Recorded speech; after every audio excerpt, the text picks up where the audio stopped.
लोग कहते हैं शिव कृपा कैसे करते हैं, भगवान शंकर करुणा कैसे करते हैं, कृपा कैसे करते हैं। तो ये ऑनलाइन शिव महापुराण की कथा को देख लो। तुमने सोचा भी नहीं था कि कृष्णेश्वर में बैठकर कथा का लाभ लेने का मौका मिलेगा और शिव की कृपा,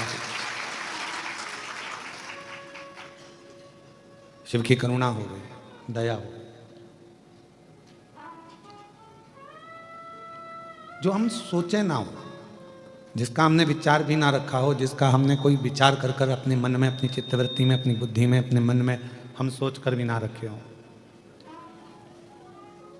और तो भी मेरा देवाधिदेव महादेव, मेरा करुणा सागर शिव, मेरा दया सागर भगवान शंकर, कृपालु का करुणा सागर मेरे ओगड़दानी मेरे शिव कृपा कर दें और कुछ कार्य आपका और हमारा हो जाए, तो हमें समझ में आता है कि शिव ने कृपा करी है, भगवान शंकर ने करुणा करी है, दया करी।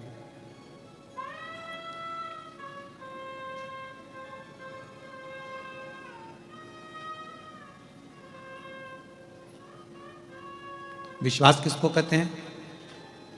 संत नामदेव जी का चरित्र स्मरण करिएगा कि विश्वास किसको कहा गया, भरोसा किसको कहा गया।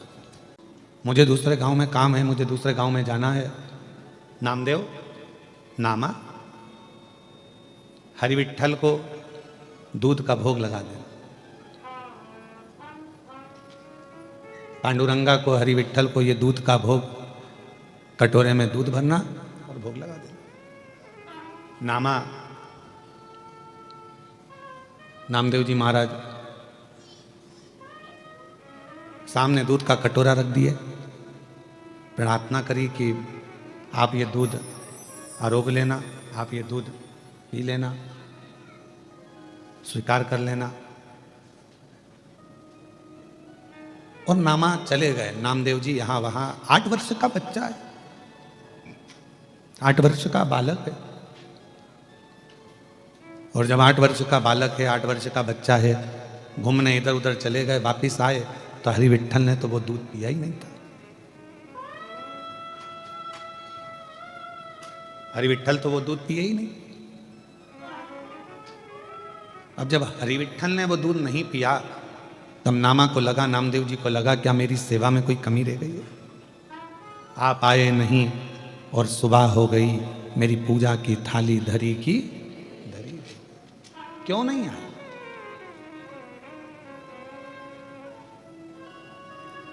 क्या अपराध मुझसे हो गया जो मेरी पूजा की थाली धरी की और आप आए नहीं और सुबह हो गई, आप आए नहीं और सुबह हो गई, मेरी पूजा की थाली धरी की धरी रह गई। आप आते नहीं, अपराध बताते नहीं, प्रार्थना में मेरी क्या कमी रह गई। आप आते नहीं, अपराध बताते नहीं, प्रार्थना में मेरी क्या कमी रह गई। आप आए नहीं और सुबह हो गई, मेरी पूजा की थाली धरी की धरी। क्यों नहीं आते? नामदेव जी ने कटोरा रखा है दूध का। प्रभु पिताजी थे जब तुम पीते थे। अब नामदेव जी ने कभी जाकर तो देखा नहीं कि इनके पिताजी दूध उनको पिलाते भी थे कि नहीं पिलाते थे, पर पिताजी कहकर गए हैं तो जरूर दूध पीते होंगे, ये पक्का है।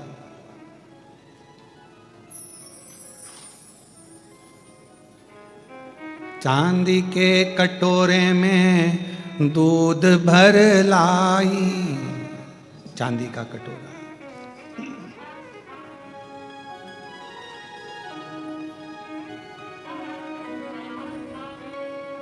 और नाम नाम देव जी दूध वा पिलाई।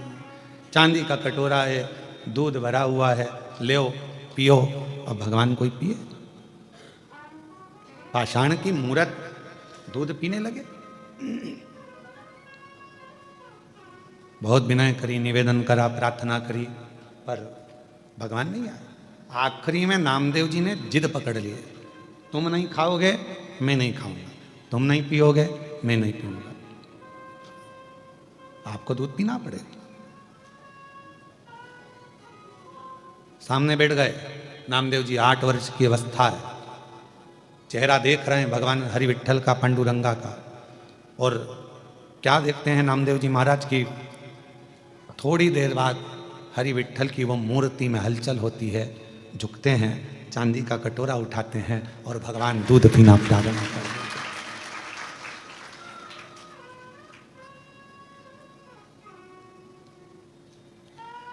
दूध पियो मेरे गोविंद प्यारे, और दूध पियो मेरे गोपाल प्यारे, दूध पियो मेरे गोविंद प्यारे, दूध पियो मेरे गोपाल प्यारे। दूध का कटोरा भगवान उठाए और दूध के कटोरे को भगवान उठाकर, बाहर का रिटर्न आ रहा है इधर का, है इधर का प्रेशर अंदर आ रहा है, उसको देखो, उधर का कम करे, थोड़ा इधर का बढ़ाओ। दूध का कटोरा उठाया भगवान ने, और वो दूध के कटोरे को परमात्मा ने पिया। किसके बल पर? एक विश्वास, एक भरोसा, एक दृढ़ता, एक भरोसा, एक विश्वास, एक दृढ़ता के साथ। बस यही शिव महापुराण, ये बक्से बढ़ाओ ना भाई, एक विश्वास के साथ, एक भरोसे के साथ में, एक दृढ़ता के साथ में। शिव को क्या चाहिए? भगवान शंकर को क्या चाहिए? एक आपका विश्वास। भगवान देवादिदेव महादेव को क्या चाहिए? आपका भरोसा, आपका विश्वास। जब एक लोटा जल लेकर हम भगवान शंकर के मंदिर में जाते हैं, जब एक लोटा जल लेकर भगवान देवादिदेव महादेव के पास जाते हैं, आपका विश्वास क्या कहता है, आपकी दृढ़ता क्या कहती है, आपका भरोसा क्या कहता है, ये आपके ऊपर निर्भर करता है। ऐसे तो माला फेरत जगमुहा और पंडित भयो ना कोई, पूरी जिंदगी माला पकड़ पकड़ कर बैठ गए और मालूम पड़ा कि भगवान मिला ही नहीं, तो क्या मतलब का माला फेरने? और फिर कोई कहे कि हमने तो इतने जाप करे हैं, हमने इतने मंत्र जपे हैं, हमने इतनी माला जपी है, हमने इतना भजन करा है, हमने इतना कीर्तन करा है, हमने इतना मंत्र जाप करा, तो भगवान भी तो कह देगा करा तो सरी, पर मन से कितनी फेरी वो बता। मन तो रमा ही नहीं तेरा, और अगर मन लगा ही नहीं, हम आपसे भी कहते हैं, जितने भी यहाँ बैठे हुए हैं, चाहे आस्था चैनल पर कथा सुन रहे हो, चाहे फेसबुक यूट्यूब पर कथा सुन रहे हो, चाहे कृष्णेश्वर बाबा के इस पवित्र प्रांगण में बाबा कृष्णेश्वर की गोद में बैठकर कथा का रसतत्व ग्रहण कर रहे हैं, हम आपसे भी कहेंगे आपका विश्वास कितना दृढ़ है,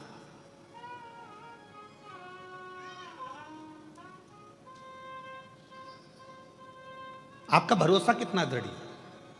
ये जितने बाहर बैठे हैं और भी आप लोग भी जो अंदर बैठे होंगे, आप दरवाजे पर आके खड़े हो गए होंगे, तो आपने क्या सोचा होगा? विश्वास लेकर आए थे ना, भरोसा लेकर आए थे ना कि कैसे भी अपन को अंदर जाने का मौका तो मिल ही जाए। और विश्वास था तो आप लोग अंदर आ गए कि नहीं आ गए? बोलो, जम के बोलो जरा, आए ना, पहुंचे ना?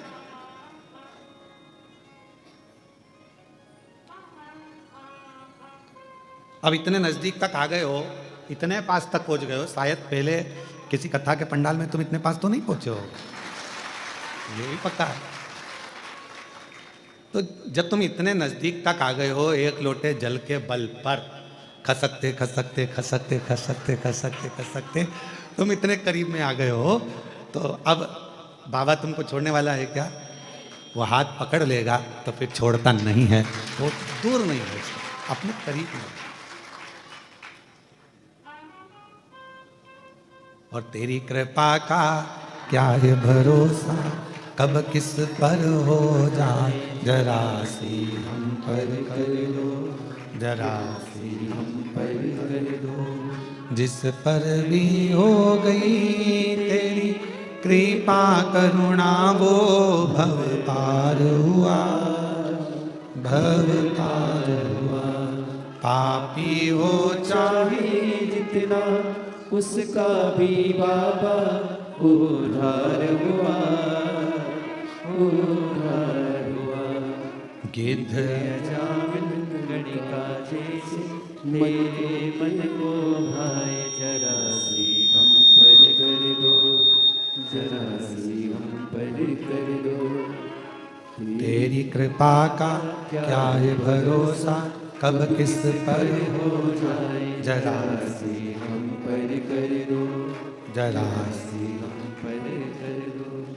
बाबा तेरी करुणा इतनी है, हमने सोचा नहीं, विचारा नहीं, हमने कभी इस बात को विचार नहीं करा कि हम इतने नज़दीक तक पहुंच जाएंगे, कथा का रस तक वो ग्रहण कर लेंगे, तेरी अविरल भक्ति को प्राप्त कर लेंगे।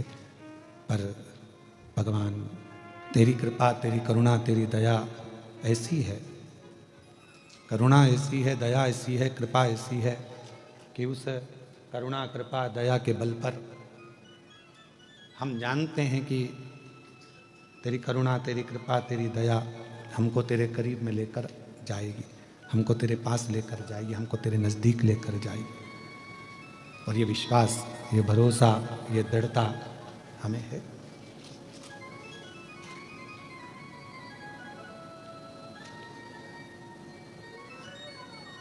पार्वती जी, माँ सती जी, उमा, कात्यायनी, कुष्मांडा, स्कंदा, ये जितनी भी देवियां हैं, हम क्यों इनकी आराधना करते हैं? कभी आप लोगों ने विचार करा कि माता जी की हम लोग आद्य शक्ति दुर्गा भवानी की, माँ उमा की, माँ कात्यायनी की, चंद्रघंटा की, स्कंदा की, इन माताओं की आराधना हम क्यों करते? क्यों माँ अम्बा जगदम्बा की हम आराधना करते हैं? कभी आप विचार करें, करिएगा विचार। ऐसी कोई देवी नहीं है, ऐसी कोई माता, जगत जननी दुर्गा भवानी के जितने स्वरूप का आप दर्शन करेंगे, ऐसी कोई देवी नहीं है जिन्होंने शिव की आराधना नहीं करी।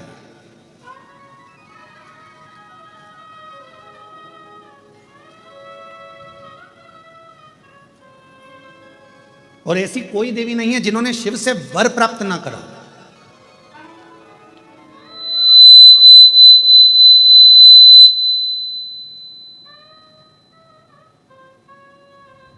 और सबसे बड़ा वर एक ही लिया माता रानी ने, जगत जननी दुर्गा भवानी ने, जगदम्बा ने भगवान देवाधिदेव महादेव से जो वर मांगा, जो वर की कामना करी, तो उन्होंने एक वर सबसे प्रबल मांगा।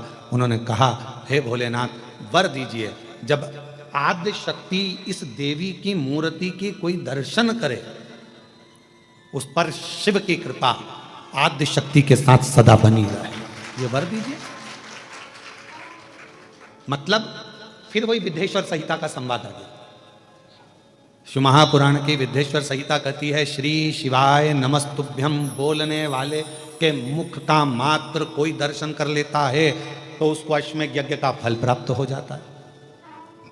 समझना जरा कथा को बहुत सावधानी से। श्री शिवाय नमस्तुभ्यम का कोई मंत्र जाप कर ले और उसके मुख का मात्र दर्शन कर लो तो हमारे जीवन के सारे संचित पाप जितने भी हैं वो नष्ट हो जाते हैं। तो देखा जाए तो जैसे शंकर भगवान ने आद्य शक्ति दुर्गा भवानी को वर दिया कि तुम्हारे मूर्ति का दर्शन जो करेगा, हे दुर्गा, हे आद्य शक्ति, हे जगदम्बा, हे चामुंडा, हे कात्यायनी, हे गौरा, हे स्कंदा, हे मां चंद्रघंटा, हे चिंतपूर्णी, हे मनसा, हे कांगड़ा, हे ज्वाला, हे वैष्णव, हे मैयर, जो तुम्हारे इस स्वरूप का दर्शन करेगा, जो मांगेगा वो फल उसको प्राप्त होगा, मनवांचित फल उसको प्राप्ति हो, शिव की कृपा होगी।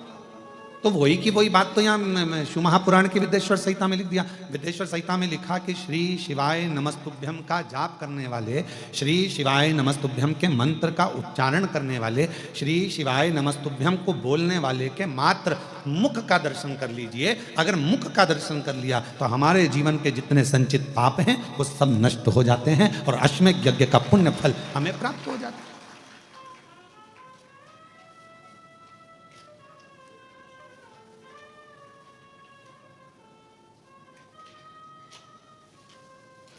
अब कुछ नहीं कर सकते तो इतना तो कर सकते हैं कि अपन जो श्री शिवाय नमस्तुभ्यम बोले उसको देख ही लें, बहुत है।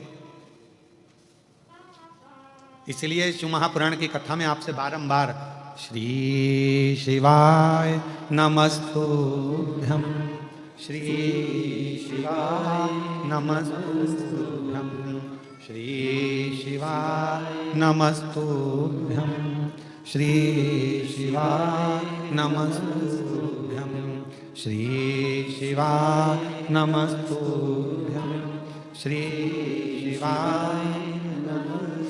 क्यों शिव महापुराण में आपसे हम श्री शिवाय नमस्तुभ्यम मंत्र का जाप करवाते हैं, बारंबार मंत्र बुलवाते हैं? क्यों? क्योंकि आप जब मंत्र का जप कर कर कहीं से भी निकल कर जाओ, घर जाओ, परिवार में जाओ, किसी रोड पर से निकल कर जाओ, किसी मार्ग पर से निकल कर जाओ, और आपके चेहरे का भी यदि कोई दर्शन कर ले और वो कोई अच्छे कार्य के लिए जा रहा हो, तो आपके चेहरे का दर्शन करके उसका कार्य सफल हो जाए। ये श्री शिवाय नमस्तुभ्यम के मूल सार है।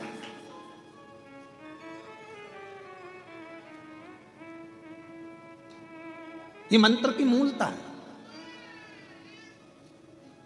एक श्री शिवाय नमस्तुभ्यम मंत्र। तो यहां आद्य शक्ति दुर्गा भवानी वो कहते हैं ना कि आप व्यस्त हो तो समझ लो कि सबसे ज्यादा मस्त हो। आप व्यस्त हो तो समझ लो कि सबसे ज्यादा जम के बोलो जरा, मस्त हो। और आप किसी की खुशियों को देखकर त्रस्त हो तो समझ लो काय के मस्त हो। किसी की खुशी देखकर कोई अच्छे पद पर बैठ गया, कोई अच्छी कुर्सी पर बैठ गया, कोई अच्छे पद पर पहुंच गया, कोई अवधि पर पहुंच गया, कोई बहुत अच्छा काम कर लिया, किसी ने बहुत अच्छा कार्य कर लिया, और उसको देखकर आप अंदर ही अंदर से त्रस्त हैं, तो फिर काय के मस्त है, काय के मस्त। इसलिए शिव महापुराण की कथा कहती है कि भगवान से प्रार्थना करा करो कि मुझे व्यस्त रखना। अगर मैं व्यस्त नहीं रहूंगा तो लोगों की अवगुण देखूंगा, लोगों के गलत गलत भाव देखूंगा, अच्छा ही नहीं देख पाऊंगा। इसलिए मुझे व्यस्त रखना। व्यस्त, आप व्यस्त हो तो समझ लो कि आप मस्त हो।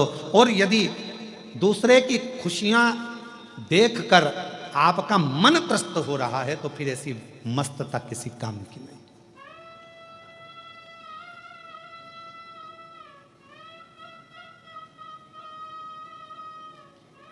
ऐसी महाराज शिव महापुराण की कथा कर रही है, भगवान शंकर का चरित्र कर रहा है। मेरी जितनी आद्य शक्ति दुर्गा भवानी, मेरी माँ जगज्जननी, पार्वती माँ, जितनी माता हैं, ये कहीं ना कहीं शिव की स्तुति करती हैं। और शंकर भगवान इनको प्रेरणा देते हैं कि किन असुर का संहार करना, किन दुष्टों का संहार करना।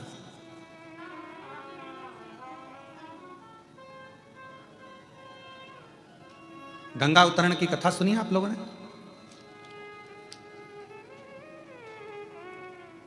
जम के बोलो, गंगा जी की कथा सुनी? गंगा जी कैसे आई थी, भागीरथ जी ने तप करा, और भागीरथ बाबा ने तप कर 60,000 जो राख के ढेर थे उनकी मुक्ति के लिए गंगा जी को लेकर गंगा मैया पृथ्वी पर आई। और यदि आप कथा सुने तो आपने गंगा जी की कथा तो सुनी, पर कभी आपने सरयू माता की कथा सुनी कि सरयू जी जो राम जी की अयोध्या में बहती है, अवधपुरी में बहती है, उस माँ सरयू को लाने वाले कौन थे? माँ सरयू पृथ्वी पर कैसे आ गई? माँ सरयू थी कौन? ये सरयू माता कौन थी? कहाँ रहती थी? कैसे आ गई पृथ्वी पर? कभी इसका स्मरण आपने किया?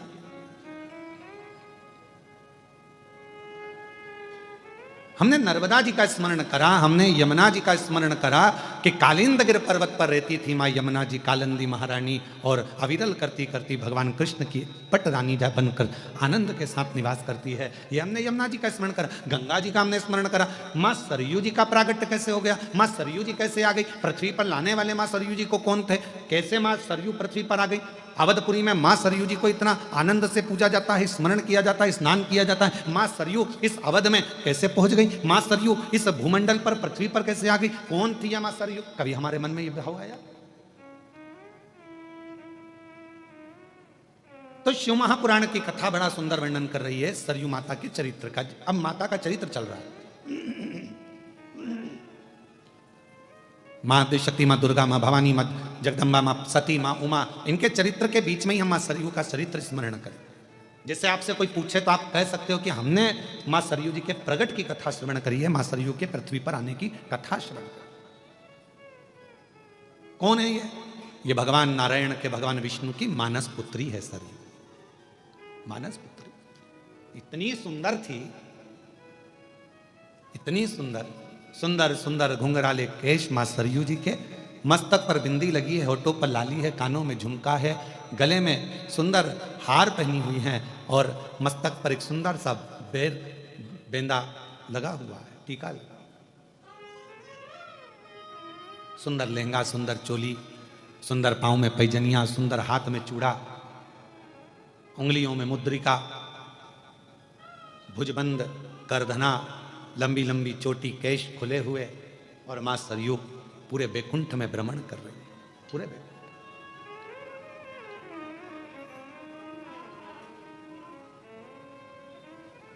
पूरे बैकुंठ में भ्रमण कर रही है। और भ्रमण करती करती मां सरयू आज अविरल आनंद के साथ कभी ब्रह्मलोक चली जाती हैं, कभी बैकुंठ लोक चली जाती हैं, कभी गौलोक चली जाती हैं, कभी इंद्र के पास चली जाती हैं, कभी कहीं भगवान नारायण की मानस पुत्री है, भ्रमण करती रहती है। और इनका एक नियम बड़ा प्रबल है, मां सरयू जी का सबसे प्रबल नियम है मां सरयू का, कि मां सरयू भगवान नारायण की मानस पुत्री हैं। और ये कब उत्पन्न हुई? जिस समय पर भगवान विष्णु, भगवान नारायण, भगवान शंकर की ध्यान मुद्रा में बैठे हुए थे और उनका स्मरण कर रहे थे, उनके स्मरण के उस भाव के जल से ही मां सरयू का प्रागट्य।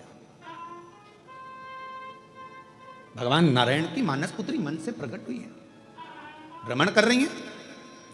स्कंद पुराण का ये चरित्र वर्णन करता है, मां सरयू जी कभी ब्रह्मलोक जाती हैं, कभी भगवान बैकुंठ लोक में भ्रमण करती हैं, कभी गौलोक में भ्रमण करती हैं, सुंदर आनंद के साथ में मंत्र जाप करती जाती हैं, शिव नाम नारायण नाम करती जाती है।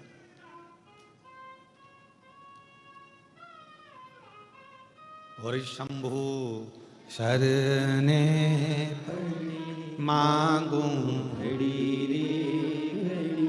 दुख काटो, दया करीन दर्शन ओ शंभु शरणे मांगू घड़ी रे, दुख काटो दया करीन दर्शन। मां भ्रमण कर रही है बैकुंठ में, मां भ्रमण कर रही है ब्रह्मलोक में, मां सरयू भ्रमण कर रही हैं गौलोक धाम में और बड़े आनंद के साथ घूम रही थी। तभी वशिष्ठ बाबा ने देखा कि भूमंडल पर जीव पाप से ग्रसित हो रहा है और इस पाप से ग्रसित व्यक्ति के जीवन में यदि एक बार भी कोई ऐसे स्वरूप का दर्शन हो जाए कि जिसके दर्शन करते से ही जीवन के सारे पाप नष्ट हो जाएं, तो वो कौन हो सकती है? अब वशिष्ठ बाबा ने तप किया और वशिष्ठ ऋषि ने तप कर वशिष्ठ बाबा जब तप करने लगे, ब्रह्म ऋषि वशिष्ठ जी जब तप करते हैं और तप करते करते उनके ध्यान में आया कि एक है भगवान नारायण की पुत्री, मानस पुत्री सरयू, जिसका केवल स्वरूप का भी अगर कोई दर्शन कर लेगा तो उसके पाप संचित समाप्त हो जाएंगे। ऐसी सरयू को जाना, सरयू को जाना।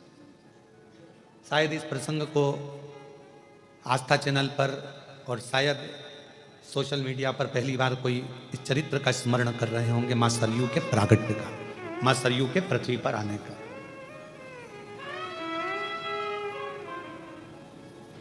कि मां सरयू पृथ्वी पर कैसे आई।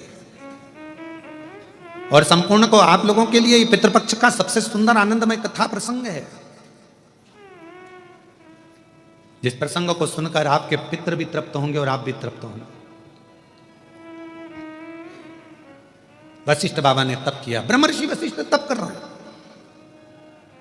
किसको मैं लेकर आऊं, किसका स्वरूप का दर्शन करूं जिससे संचित पाप नष्ट हो जाए मनुष्य के। तब ब्रह्म ऋषि वशिष्ठ जी ने ध्यान लगाकर देखा तो भगवान नारायण की मानस पुत्री सरयू बड़ी अच्छी है, सुंदर है, पवित्र है। अगर ये भूमंडल पर आ जाए, पृथ्वी पर आ जाए, तो इसके केवल दर्शन मात्र से जीव के पाप नष्ट हो जाएंगे। इसको लेने के लिए जाना पड़ेगा, मां सरयू को लेने के लिए जाना पड़ेगा। वशिष्ठ जी ने अपने मन में विचार कर लिया और वशिष्ठ बाबा चल दिए मां सरयू जी को लेने के लिए। सबसे पहले पहुंचे ब्रह्मलोक, ब्रह्मलोक में मां सरयू जी नहीं थी। फिर पहुंच गए इंद्रलोक, इंद्रलोक में मां सरयू जी नहीं थी। गरुण वरुण पितृ सारे लोकों में भ्रमण करते करते वशिष्ठ बाबा आखिरी में बैकुंठ लोक पहुंच गए, जहां पर मां सरयू विराजमान थी। और भगवान नारायण से स्वयं वशिष्ठ बाबा ने कहा, प्रभु ये सरयू को संसार की मुक्ति के लिए, संसार के उद्धार के लिए और मात्र स्वरूप के दर्शन के लिए इस मां सरयू जी को पृथ्वी पर भेज दो, जो आपकी मानस पुत्री है। भगवान नारायण ने जगत कल्याण के लिए, जगत उद्धार के लिए सरयू जी को पृथ्वी पर भेजने को तैयार।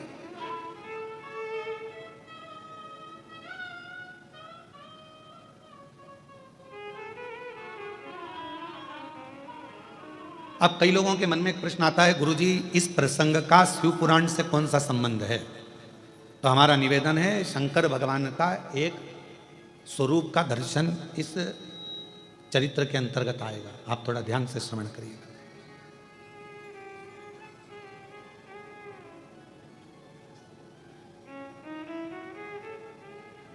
सरयू जी को दे दीजिए, ठीक है, ले जाओ। एक सड़क, एक शिक्षक, ये दोनों जहां हैं वहीं रहते हैं, पर इनके पास आने वाले को ये मंजिल तक पहुंचाते रहते हैं। कौन कौन? जम के बोलो जरा। सड़क और शिक्षक। शिक्षक वही नौकरी कर रहा है, स्कूल में पढ़ा रहा है, उसको वही तनख्वाह मिल रही है, 25,000, 50,000, 30,000, 20,000 जो उसको मिलती है, उससे हमें कोई मतलब नहीं। पर शिक्षक वही है, शिक्षक वही पहनावा पहन रहा है, वही पैंट, वही शर्ट, वही साधारण सा जीवन जी रहा। और शिक्षक वही है, वही 25, 30, 10, 20,000 रुपये महीना कमा रहा है, 40, 50,000 रुपये महीना कमा रहा है।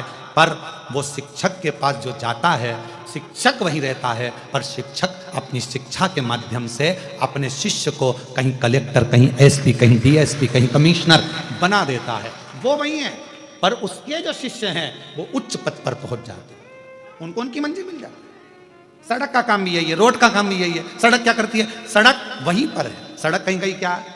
बैरुल की सड़क बैरुल में है, अमरावती की अमरावती में है। सड़क कहीं कहीं क्या, पर उस सड़क पर अभी वो हमारा वो हितेश कह रहा था, कौन सा एक्सप्रेस बना है नारखेड़े जी?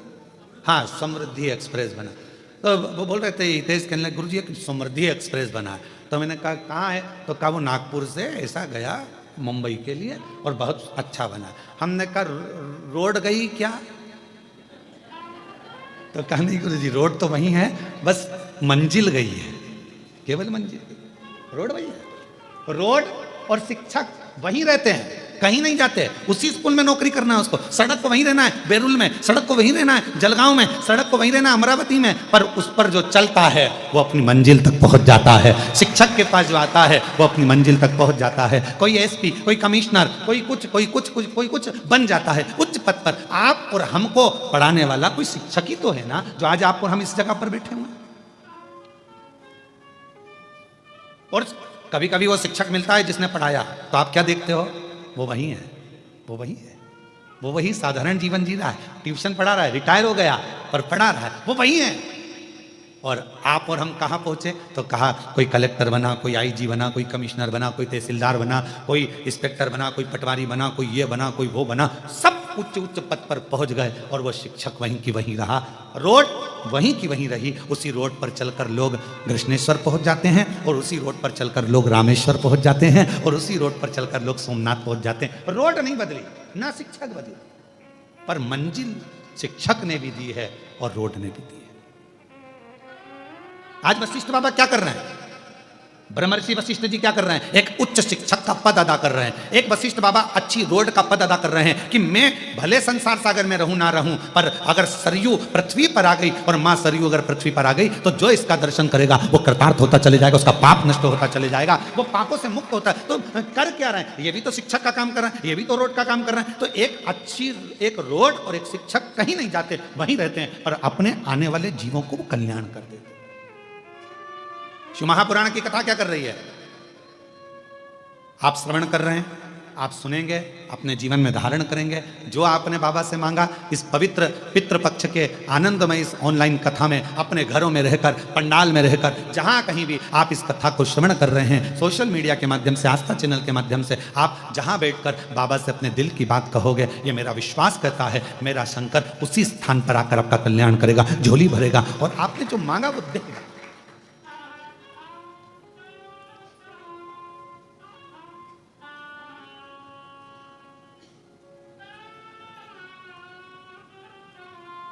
जो तुमने मांगा है वो देगा। और महादेव नमन चरणों में स्वीकार कीजिए, सबका किया है मेरा भी उद्धार कीजिए, उद्धार कीजिए।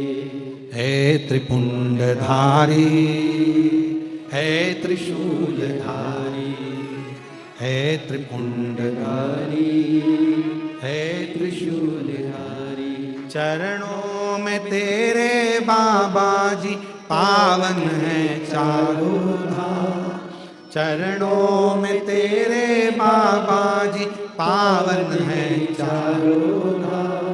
तेरी देव करते वंदना पूजे है सीताराम, तेरी देव करते वंदना पूजे है सीताराम। हो जाए पूरी कामना, हो जाए पूरी कामना, उपकार कीजिए, सबका किया है मेरा भी उद्धार कीजिए, उद्धार कीजिए। हे त्रिपुंडधारी, हे त्रिशूलधारी, हे त्रिपुंडधारी, हे त्रिशूलधारी। बाबा इतनी कृपा, इतनी करुणा करिए, इतनी दया करिए, इतनी करुणा करिए। रोड अपना काम कर रही है, शिक्षक अपना काम कर रहा है, एक माता पिता अपना काम करते हैं, उपदेश देना, समझाना, बच्चों को ज्ञान देना। समझ जाए तो उसकी जिंदगी बन जाए।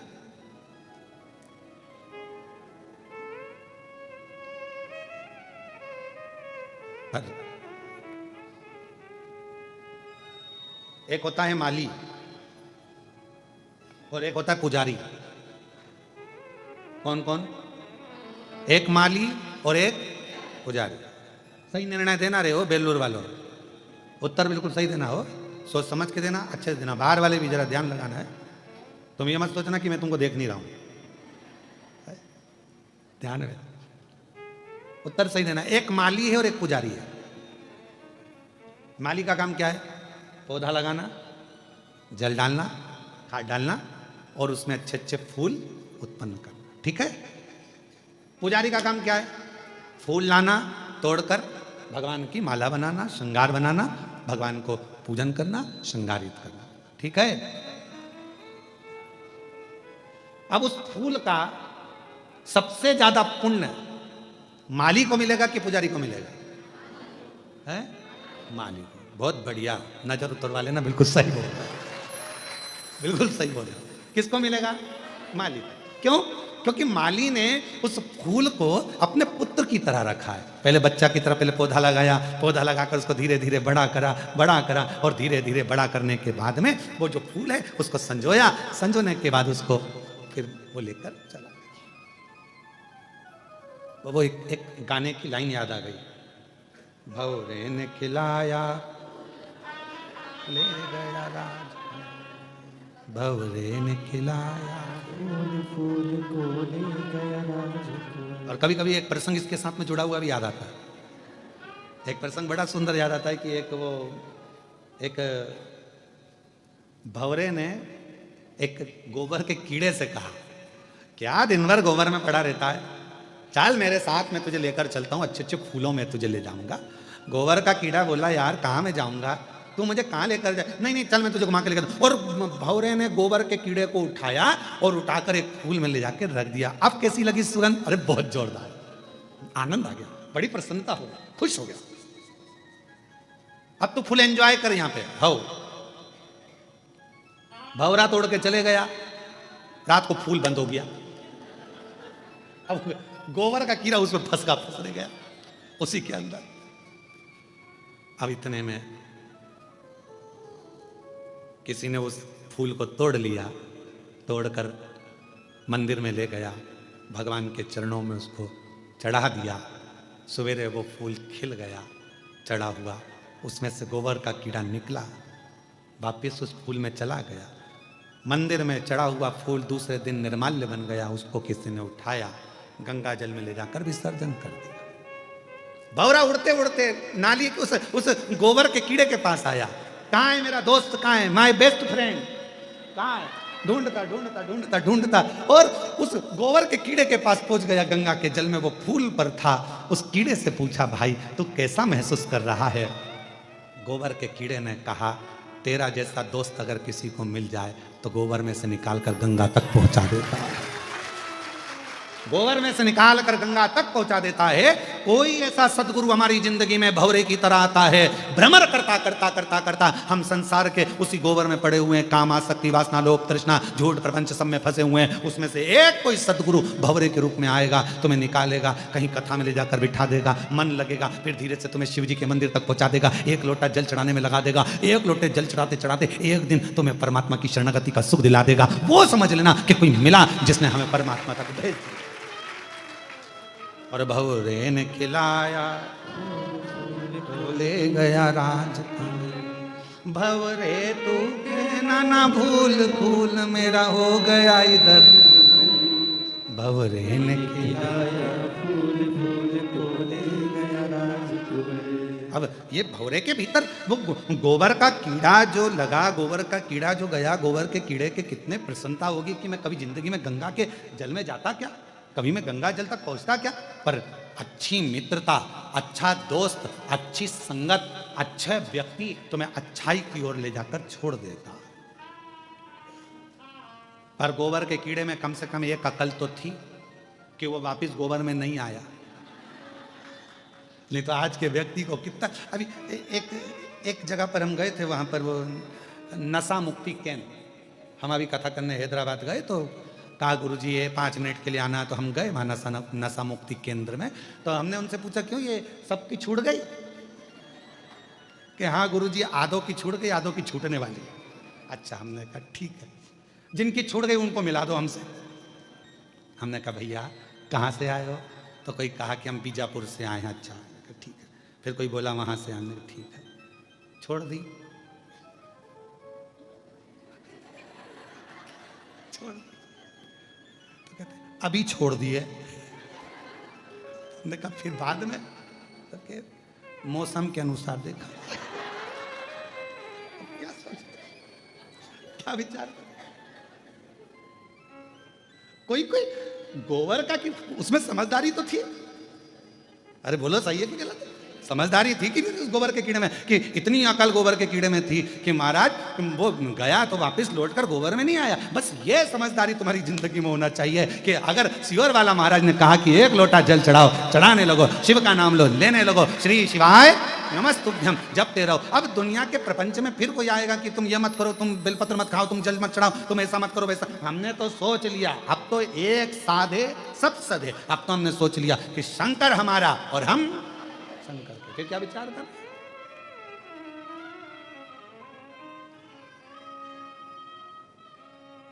एक भजन का पर्चा यशराज पंडित जी के पास हो, तो वो एक जो हम सोच लिए, जो हम विचार कर लिए, जो हम मन में सोचे विचार कर,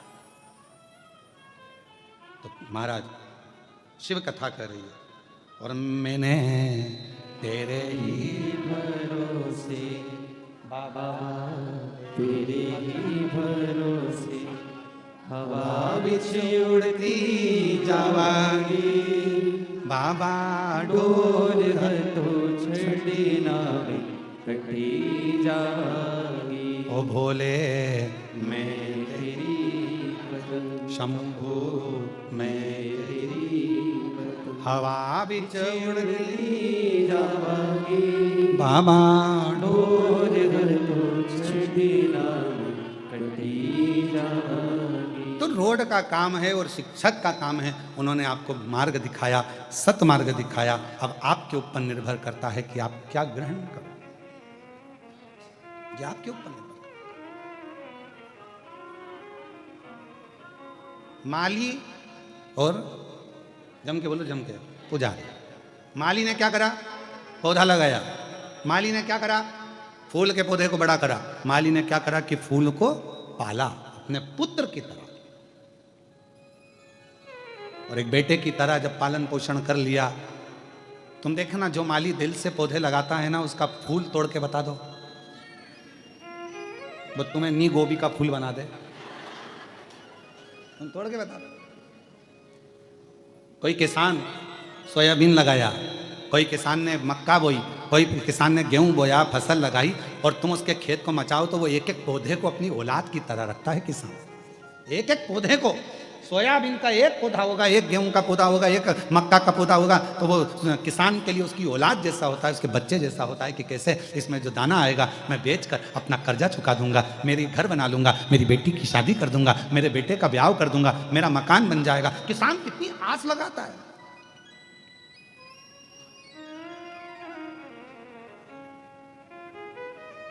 एक किसान कितना सोचता है कि वो जरा सा सोयाबीन आएगा ना, मैं इतना इतना कम, तो उसने आस जोड़ कर रखी, उसने विश्वास जोड़ कर रखा, विश्वास रखा।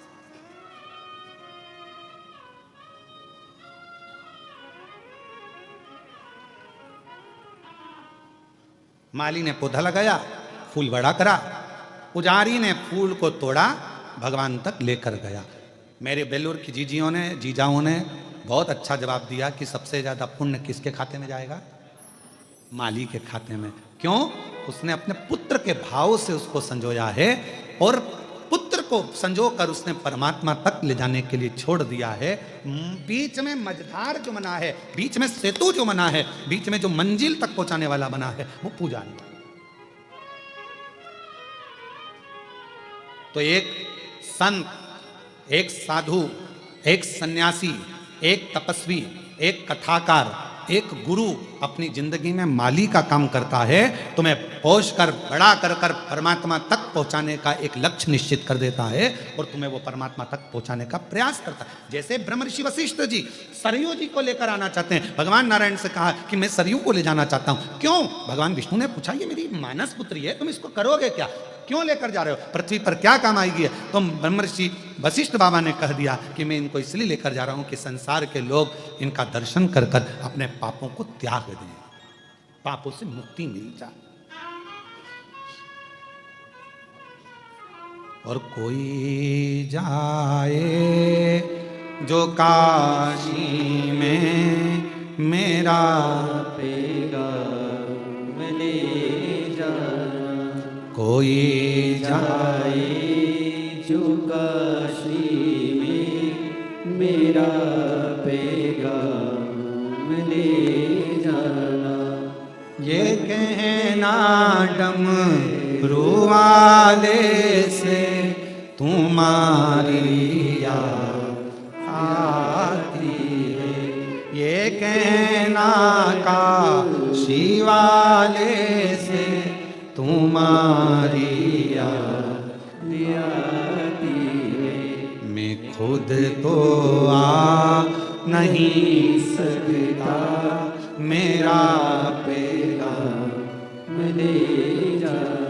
कोई जाए जो काशी में मेरा पैगाम ले जा। अगर दिल से आप भगवान को भज रहे हो, दिल से स्मरण कर रहे हो, मन से पुकार रहे हो, तो परमात्मा आपको खींच कर रखता अपने पास है। ये सोपान दत्तात्रेय जी नारखेड़े बैठे हैं अपनी धर्म पत्नी जी के साथ में, सुलभा जी के साथ, और हमारे ये श्री राजेंद्र आनंद राव पाटिल जी बैठे हैं अपनी धर्मपत्नी ज्योति राव पाटिल जी के साथ, या ज्योति जी के साथ। इनके कैलाश मानसरोवर के टिकट पक्के थे। हमसे 3 दिन से लगे थे पीछे, गुरुजी 9 तारीख हो गई, हम 12 को चले जाएंगे। फिर बोले गुरुजी 10 तारीख को, फिर बोले हम 11-12 को चले जाएंगे। 11 तारीख को फिर बोले हम 12 को चले जाएंगे।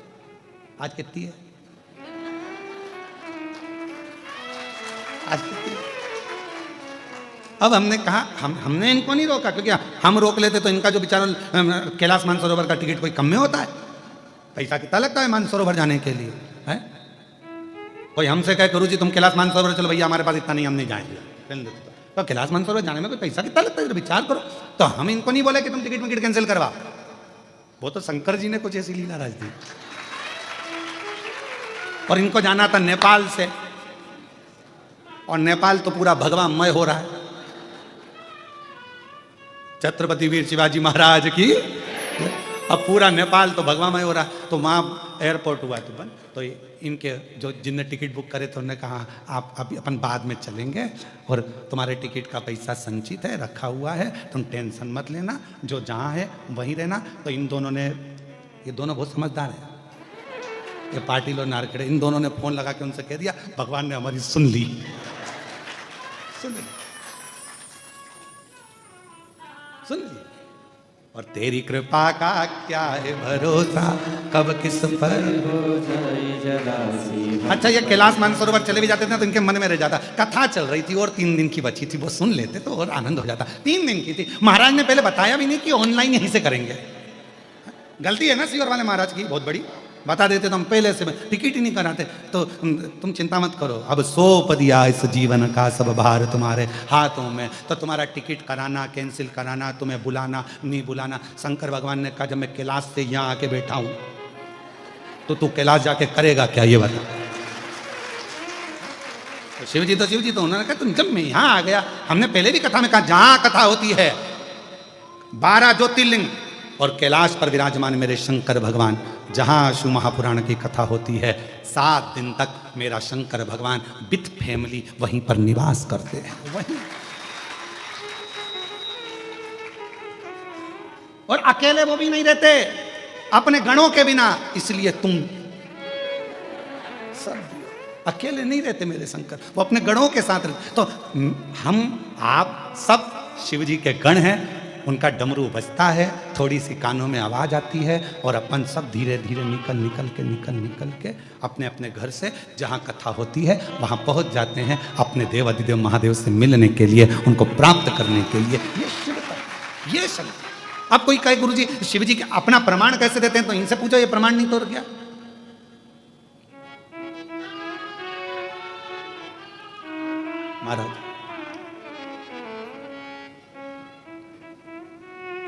महाराज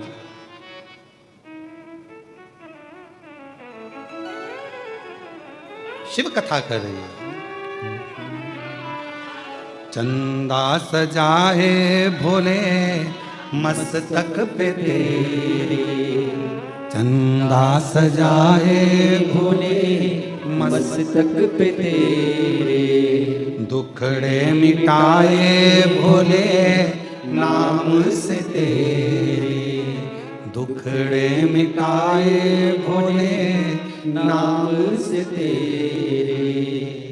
दीवाने भोलेनाथ के, दीवाने भोलेनाथ के, कुबेरेश्वर धाम के, कुबेरेश्वर धाम के, खड़े हैं हाथ जोड़ के। हे बाबा, हे शंभु, हे त्रिकालदर्शी, हे कैलाशी, तू करुणा सागर। खड़े हाथ जोड़ के भोले जी तेरे नाल रे, खड़े हाथ जोड़ के भोले जी तेरे नाल रे।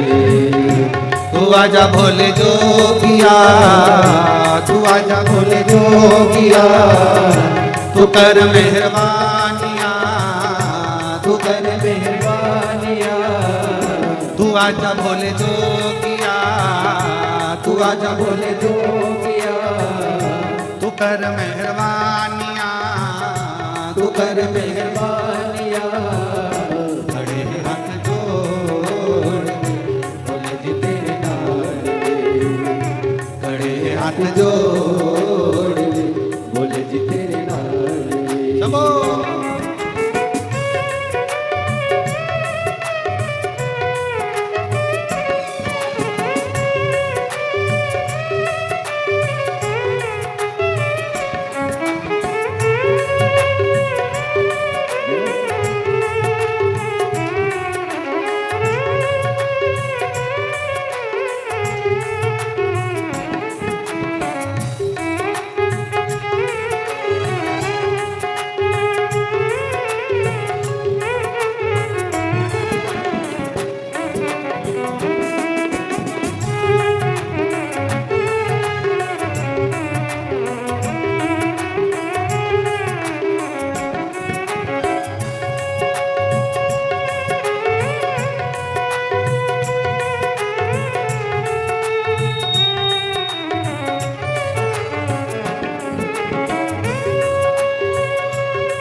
भंडारी नहीं तुलना तुम्हारी, तुम सा न देखा कोई भोला भंडारी, तुम सा न देखा कोई भोला भंडारी।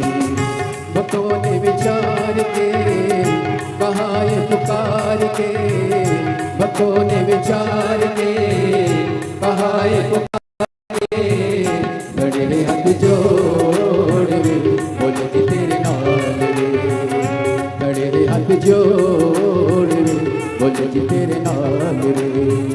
तू आजा भोले जोगिया, तू आजा भोले जोगिया, तू कर मेहरबानिया, तू कर मेहरबानिया, खड़े हाथ जोड़ बोले जी तेरे नाल, खड़े हाथ जोड़ बोले जी तेरे नाल।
चंदा सजा है भोले मस्तक पे तेरे, चंदा सजा है भोले मस्तक पे तेरे, चंदा सजा है भोले मस्तक पे तेरे चंदा सजाए भोले मस्तक पे तेरे दुखड़े मिटाए भोले नाम से तेरे दुखड़े मिटाए भोले नाम से तेरे दीवाने भोलेनाथ के कुबेश्वर नाम के दीवाने भोलेनाथ के कुबेश्वर नाम के खड़े हाथ जोड़ में बोले जी तेरे नाल खड़े हाथ जोड़ में बोले जी तेरे नाल तू आजा बोले जो किया तू आजा बोले जो किया तू कर मेहरबानियाँ तू कर मेहरबानियाँ खड़े हाथ जोड़ के बोले जी तेरे नाल खड़े हाथ जोड़ में बोले जी तेरे नाल खड़े हाथ जोड़ बोले जी तेरे नाल खड़े हाथ जोड़ बोले जी तेरे नाल खड़े हाथ जोड़ बोले जी तेरे नाल खड़े हाथ जोड़ बोले जी तेरे नाल आर भगवान देवादिदेव महादेव भगवान शिव की ये पवित्र कथा वर्णन कर रही है। अपने स्थान पर बैठकर बाबा देवादिदेव महादेव से अपने मन का भाव कहिए, प्रार्थना करिए, विनय करिए, निवेदन करिए।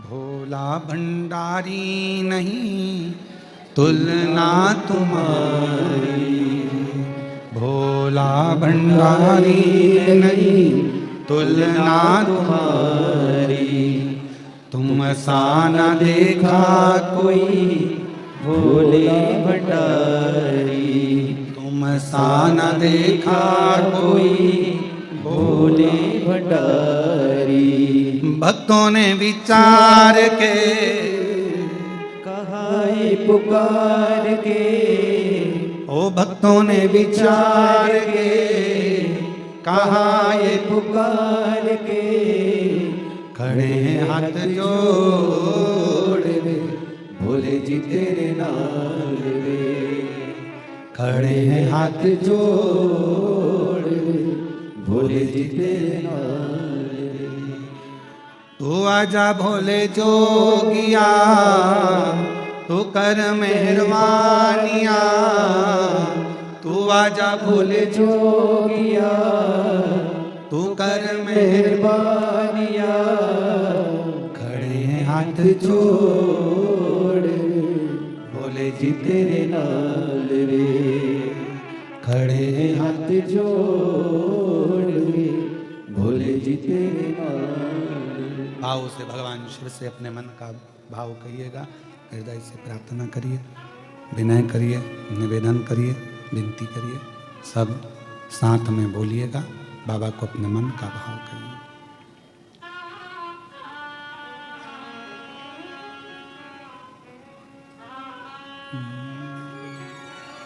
श्री शिवाय नमस्तुभ्यं श्री शिवाय नमस्तुभ्यं श्री शिवाय नमस्तुभ्यं श्री शिवाय नमस्तुभ्यं श्री शिवाय नमस्तुभ्यं भोला सब दुख काटो हमारा ओ भोला सब दुख काटो हमारा शिव शंकर जपो तेरी माला भोले बाबा जपो तेरी माला भोला सब दुख काटो ओ भोला सब दुख काटो वेश है मंगल मंगलकारी वेश मंगलकारी शमशान निवासी हमारा, शमशान निवासी हमारा, ओ भोला सब दुख काटो हमारा, हो भोला सब दुख काटो हमारा।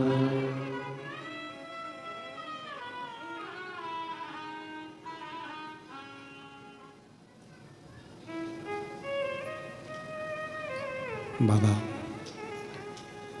देवादिदेव महादेव भगवान शिव ओगड़दानी त्रिकालदर्शी कैलाशी विनाशी भगवान शंकर की पवित्र कथा कर रही है, शिव महापुराण की कथा वर्णन कर रही है। वशिष्ठ बाबा से पूछा कि सरयू जी को लेकर आप जा रहे हो,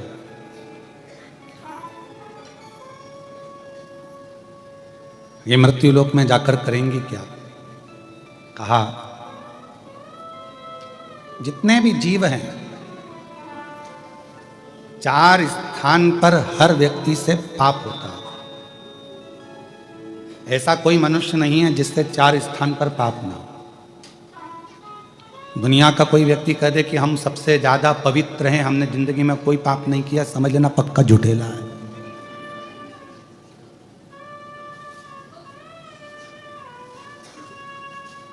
पक्का झूठ बोल रहा है अगर बोल रहा है कि मैंने पाप नहीं किया। 4 स्थान पर हर व्यक्ति से पाप होता है। पहला, झाड़ू लगाते समय छोटे छोटे जीव मर जाते हैं, उसका पाप माथे चढ़ता है। दूसरा, पानी भरते समय, कपड़े धोते समय, नहाते समय छोटे छोटे जीव मर जाते हैं, उसका पाप माथे चढ़ता है। तीसरा, भोजन बनाते समय, अग्नि प्रकट करते समय, लाइट जलाते समय, हेलोजन जलाया, लाइट जलाया, कुछ भी जलाया, छोटे छोटे जीव आते हैं उसमें जल कर मर जाते हैं, उसका पाप माथे चढ़ता है। चौथा, पैदल चलकर कहीं गए, अपने पांव के नीचे ना जाने कौन कौन से छोटे छोटे जीव मर जाते हैं, उसका पाप माथे चढ़ता है। अब कोई कह दे तुमसे आके कि मैं बहुत बड़ा महाराज और मैंने जिंदगी में कोई पाप नहीं किया, तो समझ लेना पक्का झूठ बोल रहा है।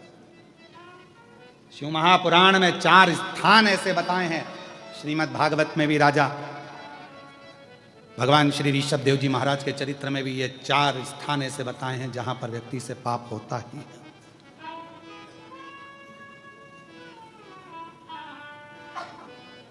अब तुम मुंह हाथ नहीं धोगे क्या?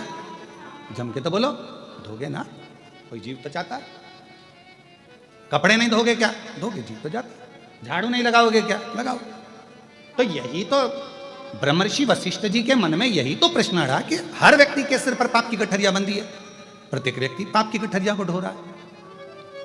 और यदि वो भूलवश भी जिन मां सरयू जी को मैं पृथ्वी पर लेकर जा रहा हूं, अगर वो सरयू जी का दर्शन कर लेंगे, ये सरयू माता नदी के रूप में नहीं थी, ये तो स्त्री के रूप में थी। नदी तो बाद में बनी, अभी आप चरित्र श्रवण करेंगे, नदी जब बनी हो तो पहले तो स्त्री का स्वरूप। मैं इनको लेकर जा रहा हूं, ये कई पापियों के पाप को काट दे, कई। भगवान नारायण बड़े प्रसन्न हो गए कि अगर आप जन कल्याण के लिए लेकर जा रहे हो, जनमानस के उद्धार के लिए लेकर जा रहे हो, पूरे जगत के कल्याण के लिए लेकर जा रहे हो, तो ले जाओ इसको, उसमें क्या दिक्कत है? जीव का कल्याण हो, इससे बढ़कर सुख और क्या है? कभी आप लोग कुबेरेश्वर धाम आए तो बाबा कुबेरेश्वर धाम पर यदि आप आए तो आप दर्शन करें। वहाँ कुबेरेश्वर बाबा के धाम पर नित्य प्रति रोज प्रतिदिन भोजन भंडारा चलता है। 50,000 60,000 भक्त रोज का प्रसाद पाता, रोज का। कभी आप कुबेरेश्वर धाम जाएं तो वहाँ पर कई ऐसे बच्चे हैं जो अपनी विद्या का खर्चा उनके माँ बाप नहीं उठा सकते, तो कुबेरेश्वर धाम का एक रजिस्टर ऑफिस में आप दर्शन करके आओ कि उसमें कितने बच्चे कुबेरेश्वर धाम की ओर से विद्या अध्ययन कर रहे हैं, कितनी बेटियां पढ़ रही, कितने बेटे पढ़ रहे हैं। अध्ययन करो। कभी मौका मिल जाए तो कुबेरेश्वर धाम अभी एक नया क्रम प्रारंभ करने वाला है थोड़े दिन में, कि प्रतिदिन एक बेटी का विवाह, लड़की वाले लड़के वाले 25-25 दोनों आ जाएं, 50 लोग एकत्रित हो जाएं, उनके भोजन की व्यवस्था, उनके दहेज की व्यवस्था सारी कुबेरेश्वर धाम से हो और उनका मंगल विवाह कर कर कुबेरेश्वर धाम से विदा कर दिया जाए, क्योंकि वो उनके पिता का घर है। फिर हम क्यों कहें कि ये आपका मायका? मायका है तो वहां फर्ज भी तो अदा हो कि वहां पर तुम्हारे लिए कुछ करा दे। कितना सुंदर प्रसंग। आप लोग कभी कृष्णेश्वर बाबा के, जब मैं कहूँगा आस्था चैनल पर जितने लोग भी कथा श्रवण कर रहे हैं, कभी जिंदगी में मौका लगे 12 ज्योतिर्लिंग में से कृष्णेश्वर बाबा का दर्शन करने के लिए आप वेरुल आइए, महाराष्ट्र आइए और दर्शन करो। किसी भी ज्योतिर्लिंग के शिखर पर आप कभी भी शंकर भगवान को नंदी पर बैठा हुआ नहीं देखोगे। केवल कृष्णेश्वर महादेव 12 ज्योतिर्लिंग में से एक हैं जिनके शिखर पर स्वयं भगवान शंकर मां पार्वती जी के साथ नंदी पर बैठकर जा रहे हैं।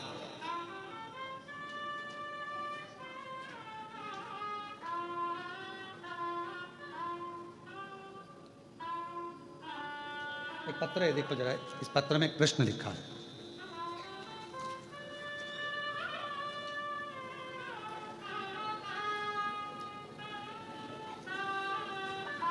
अब उस मेरे को शब्द थोड़े से भारी हैं तो पढ़ने में से फिर भी पढ़ देंगे थोड़ा थोड़ा। श्री शिवाय नमस्तुभ्यम। मेरा नाम श्री कारभारी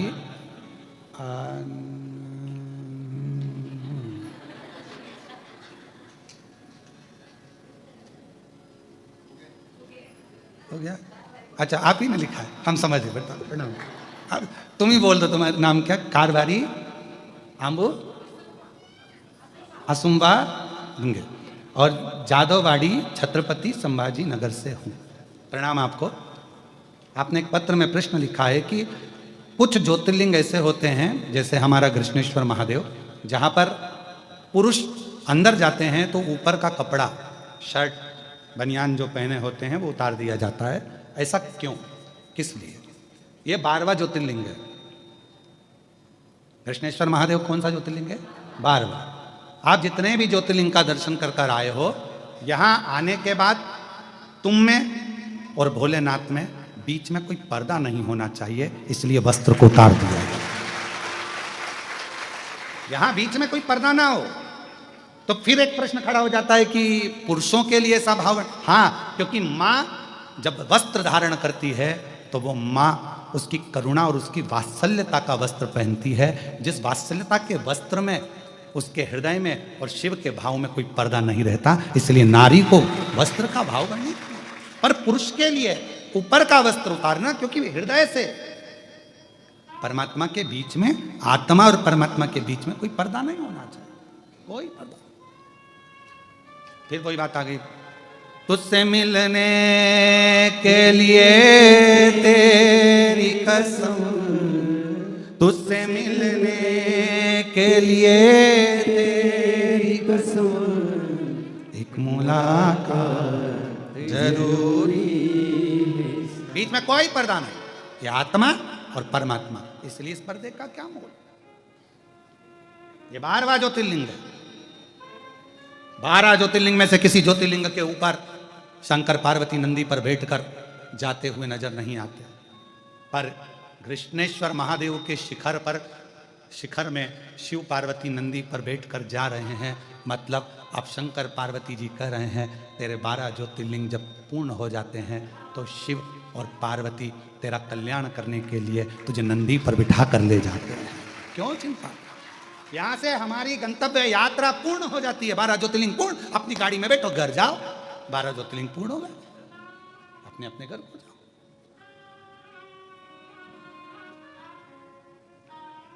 कितना सुंदर। जिस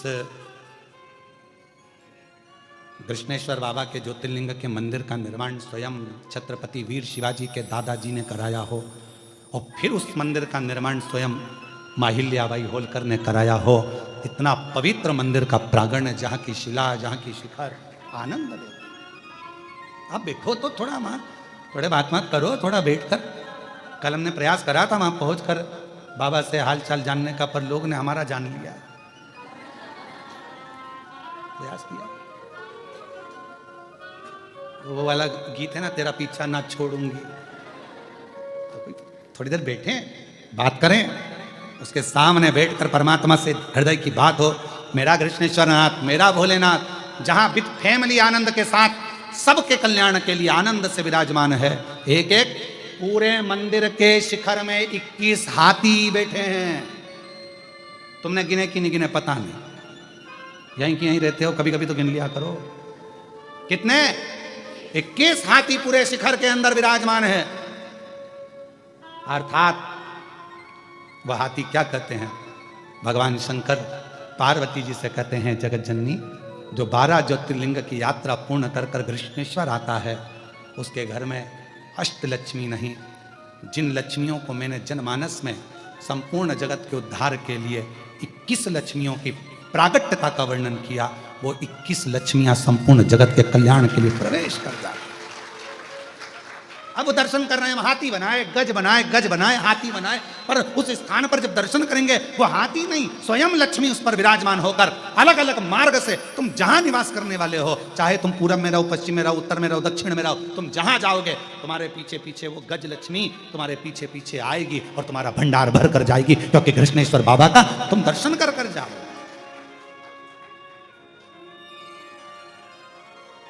तुम कृष्णेश्वर नाथ का दर्शन कर कर जा रहे हो।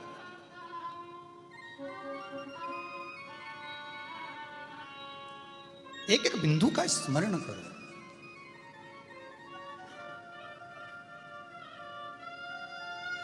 शिव जी का चढ़ा हुआ जल, दूध, दही, बेलपत्र वो बहकर एक नंदी के मुख से बाहर आता है कुंड की ओर। कितने प्रेम से लोग चढ़ाते होंगे, मंत्र बोलकर, हर हर महादेव, श्री शिवाय नमस्तुभ्यम, नमः शिवाय, पंचाक्षर मंत्र, षडाक्षर मंत्र, ना जाने क्या क्या, कितनी कामना लेकर आते होंगे, कितना भाव लेकर आते होंगे, और उसका चढ़ा हुआ जल पीछे कुंड में आता होगा। जब हम उस जल का प्रोक्षण करते होंगे तो लगता है पूरे विश्व में जितनी पवित्र नदियां हैं, सरोवर है, कुंड है, बावड़ी है, सबका जल हमारे ऊपर आ जाए, सबका जल, और हमें पवित्र कर देगा। वो जल हमें प्राप्त हो। कल हम थोड़ी देर वहां बैठे, स्पर्श किया, उसका आनंद, दर्शन, सुख दिया।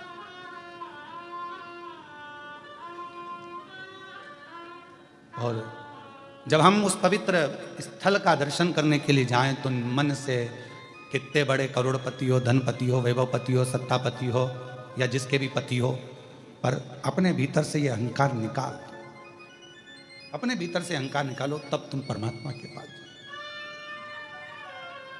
और मेरे भोले तेरा सहारा है। भाव आइए, बेलपत्र लेकर जाइए, आ जाओ। मेरे भोले तेरा सहारा है, मेरी नैया का तू किनारा है। एक पत्र और बड़ा सुंदर है। नैया का तू मैं किनारा। सुरेखा गजानन नालकर, मैं छत्रपति संभाजी नगर से आई हूँ। कहीं बैठी हूँ तो हाथ हिला, आप ही हैं। मैं पाटिल परिवार को, नारखेड़े परिवार को धन्यवाद देती हूँ, जिन्होंने हमको ऑनलाइन कथा श्रवण करने का मौका दिया।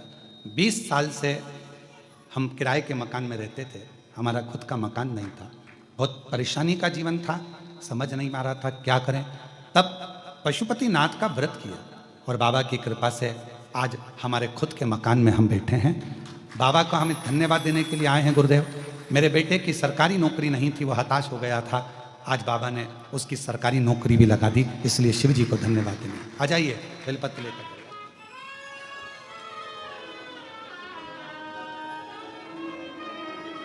और तेरी कृपा का क्या है भरोसा, कब किस पर हो जाए, जरा सी हम पर कर दो, जरा सी हम पर कर दो।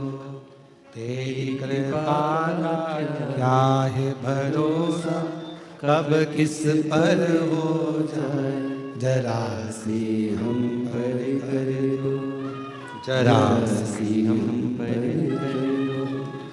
जिस पर भी हो गई तेरी कृपा करुणा, वो भव पार हुआ, भव पार हुआ। पापी हो चाहे जितना, उसका भी बाबा हो। देखिए बेटे, जोरदार ताली बजाओ, बेटे का सरकारी जॉब भी लगा और मकान भी। एक पत्र और बड़ा सुंदर है। जैसे मैं नम्रता, राहुल जी जाजू, कहीं बैठी हो तो हाथ हिला, आप ही है। छत्रपति संभाजी की रहने वाली हूँ नगर की। कथा 5 सालों से सुन रही हूँ गुरुदेव। 3 साल पहले पशुपति व्रत किया तो हमारा बाबा ने मकान बना दिया। 5 साल से मेरे जीवन में बहुत कुछ उतार चढ़ाव आए। 2 बेटियां थी, एक 12 वर्ष की हो गई, एक 6 साल की हो गई, पर एक कामना थी पुत्र की। पर जिसको भी हमने पत्रिका दिखाई, हाथ दिखाया, सब महाराजों ने एक ही बात कही कि तुमको पुत्र का योग नहीं है। बेटा आया है क्या साथ में? लिया लिया, पुत्र का योग नहीं है। आपकी कथा से ऐसा बल मिल गया कि मेरे गर्भ ठेरा। सबने मना करा कि गर्भस्थ नारी को मंदिर नहीं जाना चाहिए, पर आपकी कथा में सुना था कि गर्भ अवस्था में शिवजी के मंदिर जरूर जाना चाहिए। गर्भ अवस्था थी, पूरे 9 महीने शंकर भगवान को 1 लोटा जल चढ़ाती। सारे महाराजों ने मना करा था कि तुम्हारे यहाँ लड़का नहीं होगा, पर मेरे बाबा को 1 लोटा जल 9 महीने तक चढ़ाया और बाबा की ऐसी कृपा हुई कि मेरे घर में 10 जून 2025 को पुत्र रत्न की प्राप्ति हुई। मैं बाबा को प्रणाम करने के लिए यहाँ आई।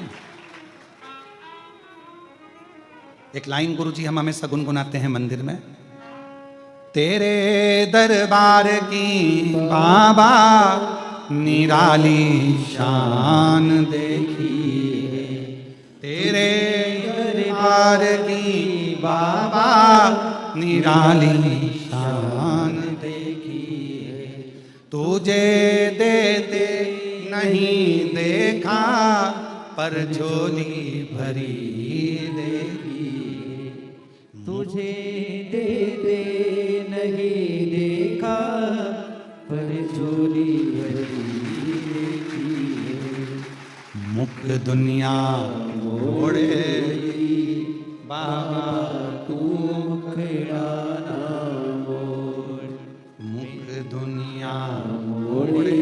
शंभो शंभो, बाबा तू मुखड़ा ना मोड़, मेरी लगी परी दीनो, बाबा तू मेरे ना भूल, मेरी लगी परी दीनो, बाबा तू मेरे ना भूल, मुख दुनिया मोड़ेगी बाबा तू मुखड़ा ना मोड़। शिव शिव है, ओगड़दानी है, शंभू शंभू है। एक विश्वास, एक भरोसा, एक दृढ़ता। पूछा जगत का उद्धार करना है, 4 स्थान पर हर व्यक्ति से पाप होता है, वो पाप से मुक्त हो जाए, इसलिए मां सरयू जी को बैकुंठ से, आपकी मानस पुत्री है नारायण, इसको पृथ्वी पर भेज दो। ठीक है,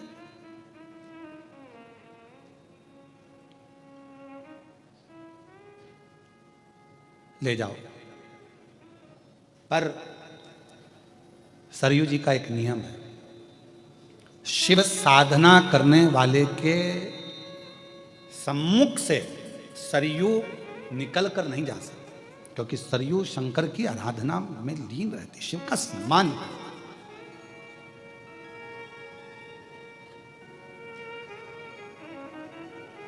अगर कोई भगवान शंकर की साधना कर रहा होगा, भगवान शिव की आराधना कर रहा होगा, कोई मृत्यु लोक में भगवान शंकर का तप कर रहा होगा, साधना कर रहा होगा, तो सरयू उससे आगे नहीं बढ़ पाएगी, क्योंकि शिव साधना के आगे सब शून्य है। एक बात याद रखिए, कितने भी वेद पढ़ लो, कितने भी शास्त्र पढ़ लो, कितने भी पुराण पढ़ लो, चाहे तुम दुनिया के कितने बड़े भी विद्वान बन जाओ और कितने बड़े भी ज्ञानी बन जाओ, यदि तुम्हारे मुख पर शंकर का नाम नहीं आया और तुम्हारे कानों में शिव तत्व नहीं आया, तो समझ लेना सब शून्य है, सब शून्य। आप कितने बड़े भी विद्वान बन जाएं, आपकी विद्वत्ता कितनी बड़ी भी हो, आप कितने बड़े सारे वेद पढ़ लिए, सारे शास्त्र पढ़ लिए, सबका अध्ययन कर लिया, और तुमने कहा कि मैं इन भगवान को मानता हूं, मैं उन भगवान को मानता हूं, मैंने ये वेद पढ़ा, मैंने ये शास्त्र पढ़ा, मैंने ये पुराण पढ़ा, पर शास्त्र करा है, शिव महापुराण की कथा करिए, यदि आपने अपनी जिंदगी में शंकर का मंत्र अपने कानों में नहीं श्रवण किया है, मुख पर शिव नाम तुम्हारे नहीं आया है, तो समझ लेना कि तुम्हारा वेद पढ़ना, शास्त्र पढ़ना सब शून्य। शिव को नहीं जाना ना तुमने, शंकर को नहीं जाना।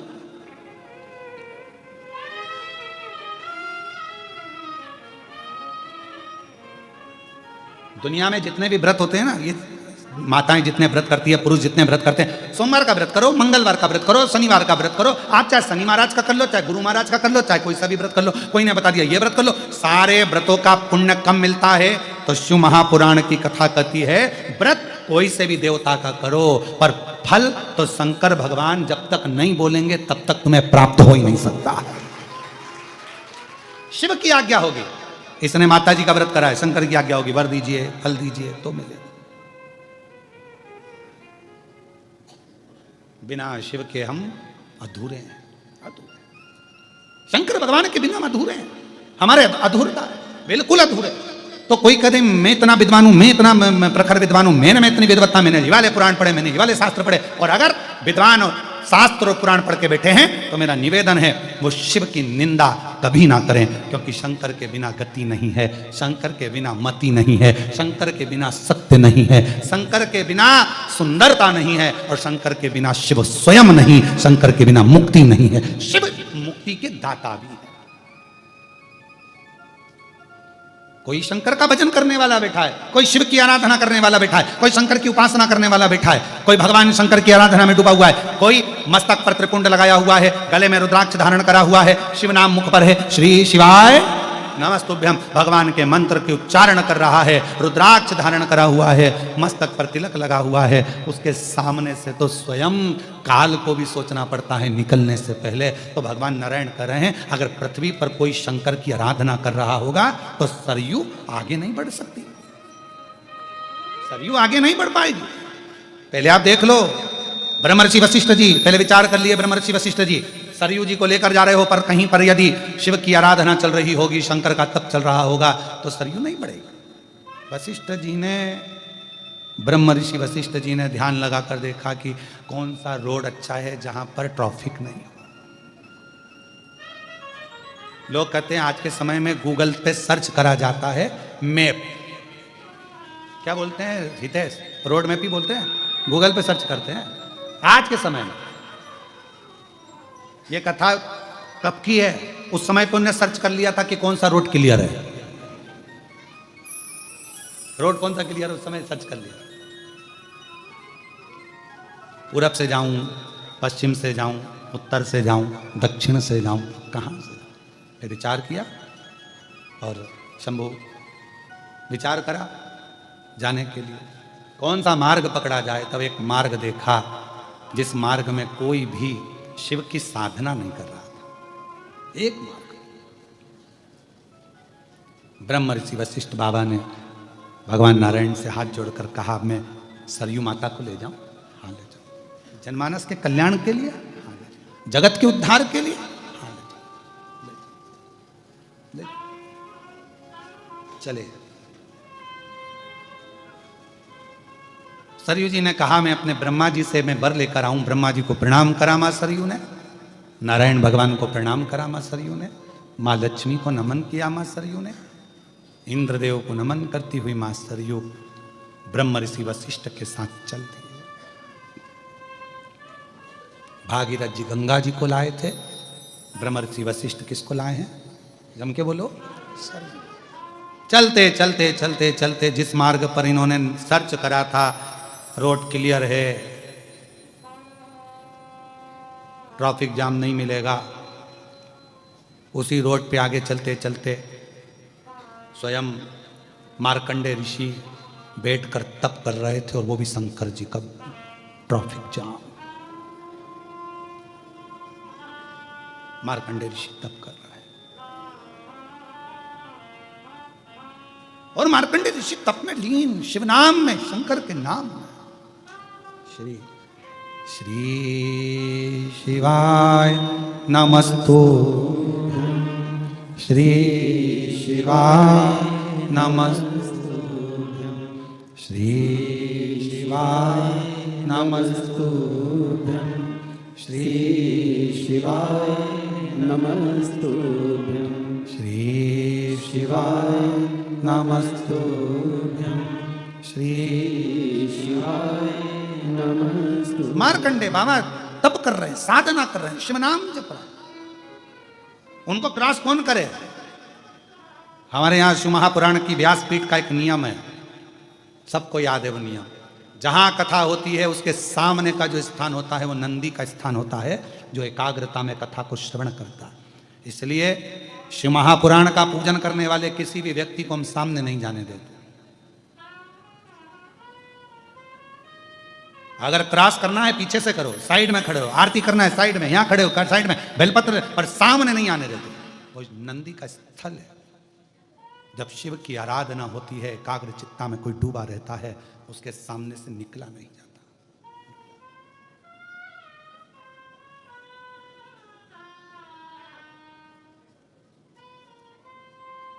निकलते नहीं। मैं नारखेड़े परिवार और पाटिल परिवार को इसलिए भी धन्यवाद दूंगा हितेश, कि हम 4 दिन से यहाँ पर हैं और 4 दिन से हमारा जो मंत्र हम जिस लिए यहाँ आए हैं साधना के हिसाब से, जप करने के लिए, तप करने के लिए, नारखेड़े परिवार से भी और पाटिल परिवार से भी कोई भी हमारे कक्ष में नहीं आया।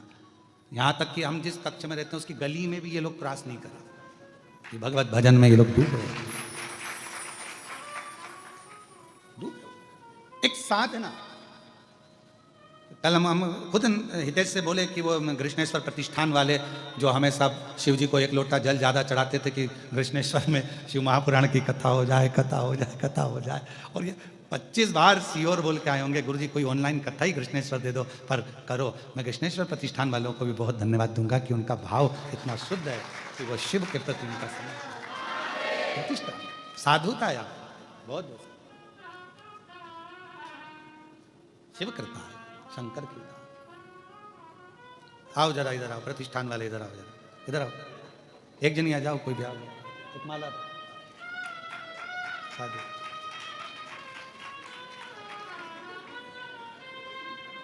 अरे तुम भी प्रतिष्ठान में ही हो।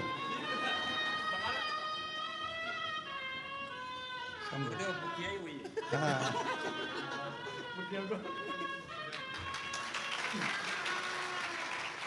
तुम 2 एक साथ आ जाओ, 2 ही आ जाओ।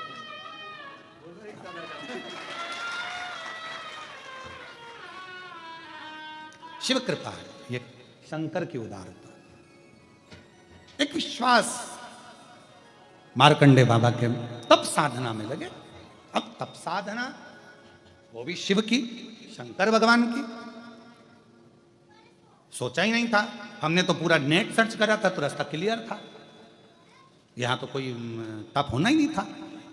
बैठे मार्कंडे बाबा, श्री शिवाय नमस्तुभ्यं, श्री शिवाय नमस्तुभ्यं, श्री शिवाय नमस्तुभ्यं, श्री शिवाय नमस्तुभ्यं। ऐसी तप साधना में डूबे हैं मार्कंडे बाबा। सरयू माता चलती चलती बीच मार्ग में रुक गई। ब्रह्मर्षि वशिष्ठ ने कहा, सरयू माँ बढ़ो, चलो। सरयू माता कहती है, यहां कोई शंकर का तप कर रहा, शिव की आराधना, यहां कोई भगवान देवाधिदेव महादेव का तप कर रहा है। शंकर के तप करने वाले के शरीर की ऊर्जा, उसकी रोमावली की, उसकी जो वायु बहती है उसके शरीर से लगकर उसकी एक बल, एक एनर्जी बल प्रदान करती है। कोई शंकर की आराधना करने वाला हो ना, शिव की, उसके चरण भी छूने की जरूरत नहीं है। अगर कोई शंकर की आराधना करने वाला कोई शिव भक्त है, कोई भगवान शंकर की उपासना करने वाला कोई शिव भक्त है, और आपको सूचना मिल जाए कि वो शिव भक्त यहां से निकल कर गया है, बस उसी रास्ते पर 2 क्षण के लिए आप भी पैदल चलना प्रारंभ कर दो, उसकी हवा भी हमारे शरीर को एक आनंद प्रदान करेगी और दुख को मिटा। जो हवा चली है, जो वायु चली है, उसके शरीर से छूकर वो भी हमको एक लाभ देती है, सुख देती है। यहां कोई तप कर रहा है शिव जी का। ब्रह्मर्षि वशिष्ठ जी ने कहा, मैंने तो देखा कोई तप नहीं कर रहा। नहीं कर रहा है, पता करो। ब्रह्मर्षि वशिष्ठ जी गए, सरयू मैया खड़ी की खड़ी रह गई। चले, मालूम पड़ा कि मार्कंडे ऋषि भगवान शिव की आराधना में डूबे हुए थे, शंकर का भजन कर रहे थे। तभी सरयू माता ने कहा, मैं आगे नहीं जा पाऊंगी जब तक कि मार्कंडे ऋषि तप साधना से नहीं उठ जाते। अब ये तो कितने वर्ष के लिए तप कर रहे हैं, कितने वर्ष हो गए इनको तप करते हुए, कौन जानेगा कैसे उठेंगे ये। ब्रह्मर्षि वशिष्ठ जी ने देखा कि इनको तप करते हुए बहुत समय हो गया पर उठने वाले नहीं है। तब सरयू माता से पूछा, माँ अब आप आज्ञा दो कि इनको कौन उठा सकता है। तो सरयू जी ने कहा शंकर के भक्त को शंकर ही उठा सकता है, बाकी के किसी की सामर्थ्यता नहीं है कि कोई उठा ले।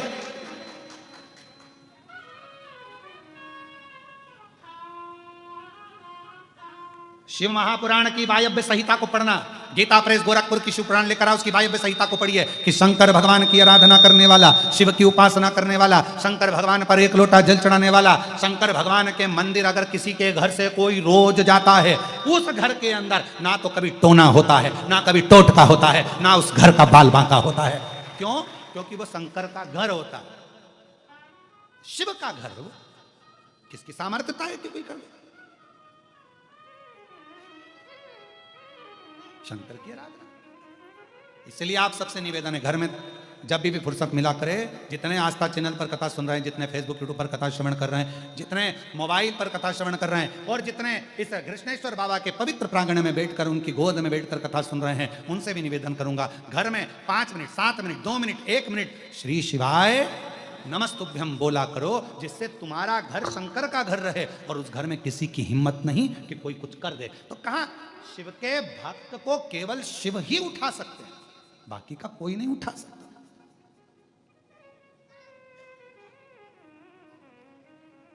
शंकर भगवान के भक्तों को केवल शंकर भगवान। जब तक भाव ना हो तो भगवान आएगा क्या? कहते हैं प्रेम से प्रभु छिल के भी खा गए, कहते हैं प्रेम से प्रभु छिल के भी खा गए, शबरी के झूठे बेर भी खाते रहा करो, दर्शन के नैन बावरे दर्शन दिया करो, भक्तों के धरती सांवरे आते रहा करो, भक्तों के घर सांवरे आते रहा करो। हमारे शैलेंद्र भैया एक भजन बहुत अच्छा गाते हैं, उसकी एक लाइन सुनेंगे खड़ा कोई नहीं होगा, ठीक है? बड़ा सुंदर भजन गाते हैं।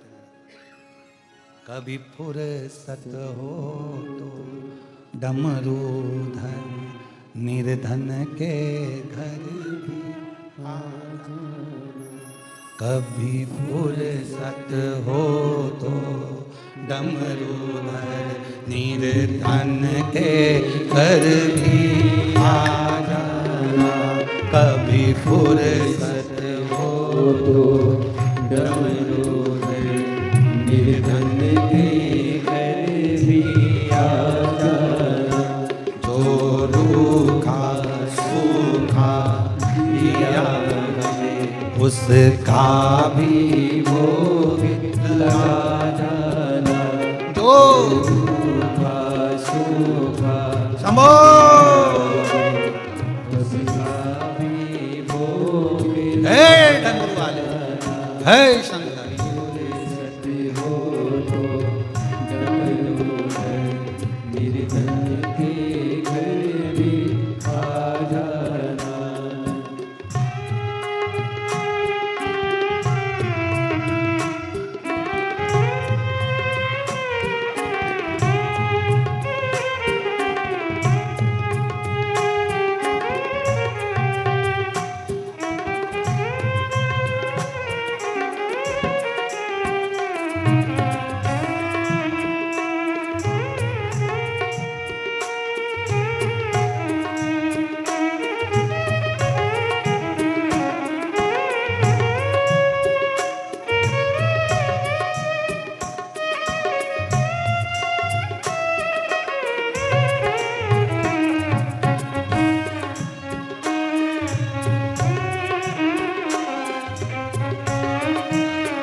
मेरे बाबा जिस घर के दिए में तेल नहीं, वहाँ ज्योत जलाऊं मैं कैसे।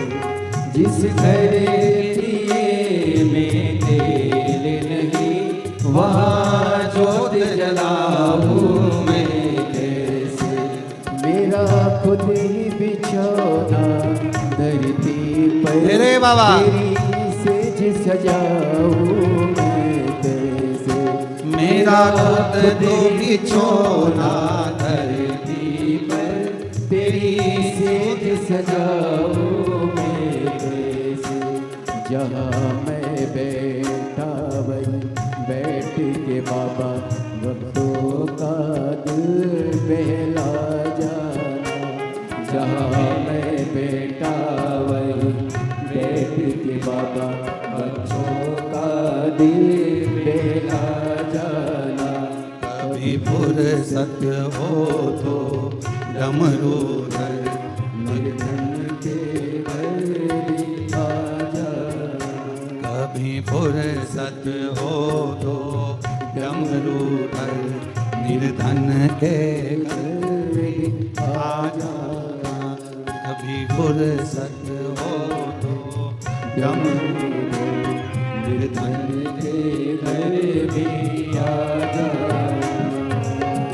भगवान शिव कृपा कर, करुणा कर, दया कर। तू करुणा सागर है, करुणा सागर। शिव के भक्त का कोई बाल बांका नहीं कर सकता, शंकर ही उसको स्थान से उठा सकता। दिल से प्रार्थना करिए, सब साथ में बोलिए, श्री शिवाय नमस्तु, श्री शिवाय नमस्तु, श्री शिवाय नमस्तु, श्री शिवाय नमस्तु, श्री शिवाय नमस्तु। भोला सब दुख काटो, ओ भोला सब दुख काटो।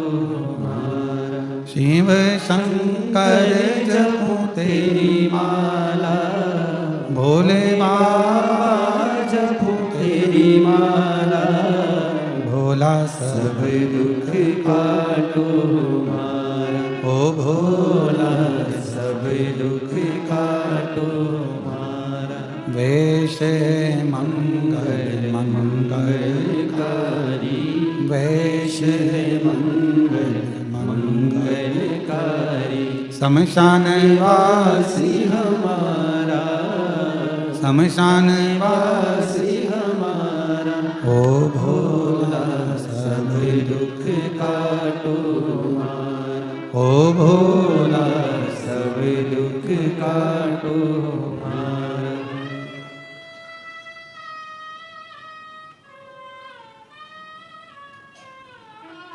बाबा देवाधिदेव महादेव का चरित्र कह रहा है। माँ सरयू प्रसंग वर्णन कर रहा है कि माँ सरयू को लेकर चले।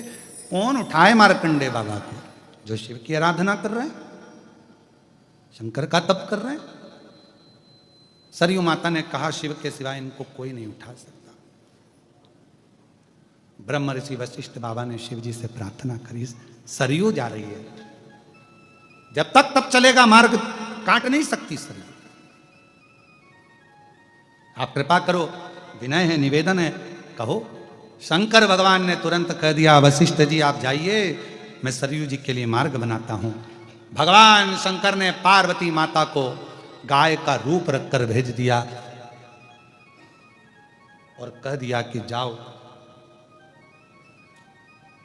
इस नील पर्वत पर गौ माता का रूप रखकर तुम घास चरो, जाकर थोड़ा सा भ्रमण करो, मैं शेर का रूप लेकर आऊंगा। भगवान शंकर शेर का। इस मार्कंडे बाबा को उठाना सरल नहीं है, पर शिव साधना में उठेंगे। तुम देखो, पार्वती जी गौमाता बनकर गई और गाय का रूप रखकर मां जगत जननी भ्रमण करने लगी नील पर्वत पर, जहां पर बैठकर तप कर रहे थे स्वयं मार्कंडे ऋषि, स्वयं मार्कंडे बाबा जहां तप कर। बोल सरयू माता की। मार्कंडे बाबा जहां बैठकर तप कर रहे थे, गौ माता वहीं पर पार्वती जी गाय बनकर वहां भ्रमण करने लगी। भगवान शंकर शेर बनकर आए और शेर बनकर उन्होंने तेज गर्जना कर दी, धाड़ लगाई एकदम जम के और दौड़े गाय के पास। गाय ने रंभाना प्रारंभ करा, गौ माता ने रंभाना प्रारंभ करा। और गौ माता ने जैसे रंभाना प्रारंभ करा, मार्कंडे बाबा तो तप में लगे हुए थे, साधना में डूबे हुए थे। उनका स्मरण, उनकी चित्तवृत्ति में तुरंत आवाज गई कि कोई गाय के पीछे शेर पड़ गया और वो सिंह गौ माता को खा जाएगा। और मैं यहां तप कर रहा हूं, साधना कर रहा हूं, भजन कर रहा हूं, ये ठीक का? उठे मार्कंडे ऋषि, गाय को बचाने के लिए दौड़ पड़े। जो गौ माता को बचाने के लिए दौड़े, गौ माता को बचाने के लिए जैसे ही दौड़े, शंकर भगवान सिंह के रूप में, बाघ के रूप में, गौ माता के पीछे, शंकर भगवान के पीछे मार्कंडे बाबा, और दोनों के बीच में इधर गौ माता, इधर शेर, बीच में मार्कंडे ऋषि खड़े हो गए।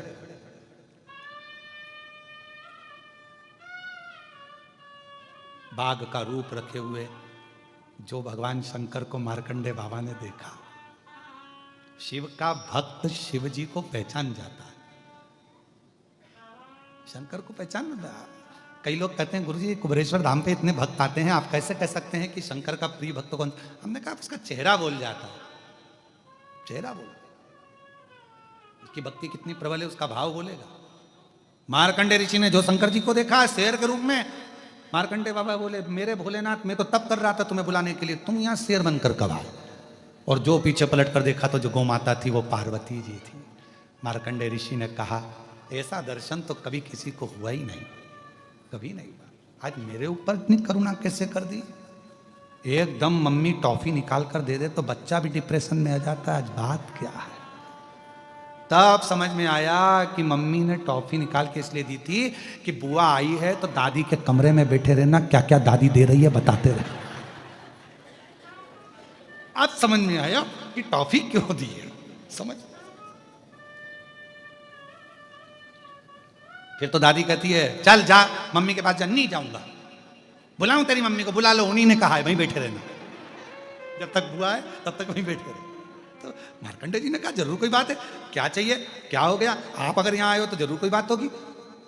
तो ध्यान लगाया मार्कंडे जी ने कि ये सरयू मेरे तप को लांग कर नहीं जा सकती थी, इसलिए उसने ऐसा किया। मेरी तप साधना को तोड़वा दिया सरयू ने। इधर शिव, इधर गौ माता दौड़ कर गए सरयू जी के सामने मार्कंडे ऋषि और कह दिया सरयू तूने मेरी तप साधना तोड़वा दी, मैं इतना शिव की आराधना कर रहा, श्राप देता हूं तेरे को। अभी तक तो स्त्री के रूप में थी, अब जल के रूप में प्रवाहित हो, जल के रूप में। सरयू जी ने हाथ जोड़कर मार्कंडे बाबा से कहा मैं जल बनने को तैयार हूं, पर कुछ तो वर दीजिए। वर है तेरे को, भगवान नारायण तेरे ही तट पर आएंगे, भगवान शिव भी तेरे ही तट पर आएंगे, स्वयं शंकर भगवान हनुमान बनकर तेरी ही सरयू जल में रमण आनंदित करेंगे, राम जी वहीं खेलेंगे। प्रभु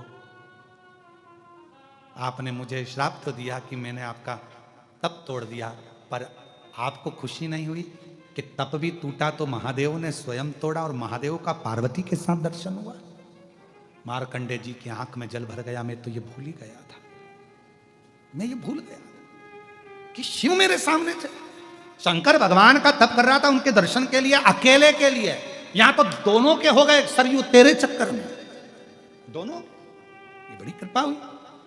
मार्कंडे बाबा ने हाथ जोड़ लिए शंकर जी के, शिव जी आप बाघ का रूप रखकर आए हो, आज से इस नील पर्वत पर आप बागनाथ नाम से पूजे जाओ और विग्रेश्वर महादेव के रूप में आप इस उत्तराखंड की भूमि पर सदा विराजमान रहो। नील पर्वत। बोल बागनाथ भगवान की।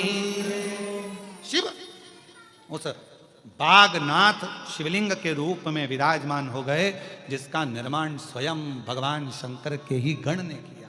शिव के स्वामी भागीरथ गिरी महाराज जी जनार्दन स्वामी आश्रम बेरोल से हमारे बीच में आप पधारे हैं। अब भी बड़े ही आदर और सम्मान से मंच पर पधारें, व्यासपीठ कर पूजन कर कर पूज्य गुरुदेव से आशीर्वाद प्राप्त करें। श्री तुलसीदास जी ढोले, श्री विमल तुलसीदास जी ढोले, आप भी बड़े ही आदर और सम्मान से मंच पर पधारें, व्यासपीठ का पूजन कर कर पूज्य गुरुदेव से आशीर्वाद प्राप्त करेंगे। और सुंदर आज हम सभी पूज्य गुरुदेव के पावन सानिध्य में चतुर्थ दिवस की कथा श्रवण करेंगे। और देखिए ये हम सभी का सौभाग्य है कि हम सभी को पूज्य गुरुदेव के पावन सानिध्य में 12वें ज्योतिर्लिंग बाबा कृष्णेश्वर महादेव के पावन चरणों में बैठकर सुंदर हम सभी को पितृपक्ष में पितरों की असीम कृपा से, बाबा भोलेनाथ की कृपा से हम सभी को ये 7 दिवसीय सुंदर ऑनलाइन कथा श्रवण करने का हम सभी को प्राप्त हुआ है।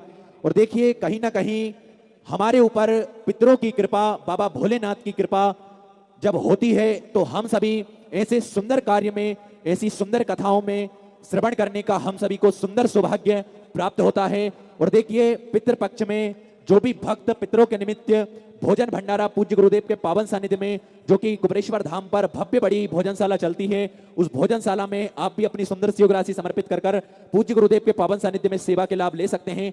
जो भी सेवा के कार्य पूज्य गुरुदेव के सानिध्य में चलते हैं, उन सभी सेवा के प्रकल्पों में आप भी अपनी सुंदर सी योग राशि समर्पित कर कर आप भी पूज्य गुरुदेव के पावन सानिध्य में सुंदर लाभ ले सकते हैं। पूज्य गुरुदेव के पावन सानिध्य में आप भी कंधे से कंधा मिलाकर चल सकते हैं। और इन्हीं सेवा के प्रकल्पों में, सेवा के कार्यों में जिन दानदाताओं ने, जिन बाबा साहों ने अपनी सुंदर सी योग राशि समर्पित की, उन सभी पुण्यचारी पावनचारी दानदाताओं के नाम कुछ इस प्रकार। श्री मनीष कुमार जी यमुनानगर से 1551 रुपए की सुंदर सी योग राशि आपने समर्पित की। श्री श्याम सुंदर जी यादव गुमला झारखंड से 501 रुपए की सुंदर सी योग राशि आपने समर्पित की। श्री उमेश राजकुमार जी चौधरी मुंबई से 1001 रुपए की सुंदर सी योग राशि आपने समर्पित की। श्री राजेश्वरी जी मिश्रा कानपुर उत्तर प्रदेश से 1100 रुपए की सुंदर सी योग राशि आपने समर्पित की। अमाया अनिल जी अग्रहकर औरंगाबाद से 1100 रुपए की सुंदर सी योग राशि आपने समर्पित की। श्री लक्ष्मी जी बंसल गुजरात से 501 रुपए की सुंदर सी योग राशि आपने समर्पित की। श्री मुन्नी देवी जी शर्मा पीलीभीत से 501 रुपए की सुंदर सी योग राशि आपने समर्पित की। भूपेंद्र कुमार वशिष्ठ जी दिल्ली से 501 रुपए की सुंदर सी योग राशि आपने समर्पित की। गौरव प्रताप मंडल जी जयनगर से 501 रुपए की सुंदर सी योग राशि आपने समर्पित की। ललिता देवी जी कल्याण से 1001 रुपए की सुंदर सी योग राशि आपने समर्पित की, बहुत बहुत धन्यवाद। सत्येंद्र कुमार सिंह जी बलिया उत्तर प्रदेश से 1100 रुपए की सुंदर सी योग राशि आपने समर्पित की, बहुत बहुत धन्यवाद। मनोज कुमार जी रेवाड़ी हरियाणा से 501 रुपए की सुंदर सी योग राशि आपने समर्पित की, बहुत बहुत धन्यवाद। पन्ना लाल जी प्रजापत जोधपुर राजस्थान से सुंदर आपने 11,000 रुपए की सुंदर सी योग राशि समर्पित की। जो सेवा के प्रकल्प, जो सेवा के कार्य पूज्य गुरुदेव के पावन सानिध्य में चलते हैं, उन सभी सेवा के प्रकल्पों में सुंदर सी योग राशि आपने समर्पित की, बहुत बहुत धन्यवाद। जो भक्त, जो भी दानदाताएं अपनी सुंदर सी योग राशि समर्पित करना चाहते हैं तो वे टीवी स्क्रीन पर श्री बिटले सेवा समिति के 2 अकाउंट नंबर चल रहे हैं, एक्सिस बैंक का और सेंट्रल बैंक ऑफ इंडिया का। दोनों भी अकाउंट में से किसी भी अकाउंट में अपनी सुंदर सी योग राशि भेजकर अपने नाम की रसीद आप व्हाट्सएप पर प्राप्त कर सकते हैं। आइए सीधे व्यासपीठ की शरण में चलते हैं। पूज्य गुरुदेव के पावन सानिध्य में सुंदर आज हम सभी चतुर्थ दिवस की कथा श्रवण करेंगे। जय जय श्री राधे, हर हर महादेव, श्री शिवाय नमस्तुभ्यम।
भवेत्तमं सर्वदा वन्दे शरणं अज्ञानतिमिरागास्य ज्ञानशलाकया चक्षुरुन्मिलितं तस्मै श्रीगुरुवे नमः।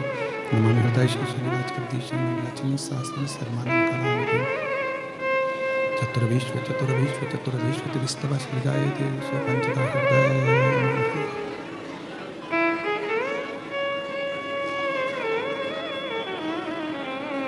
बोलो विश्वनाथ भगवान की।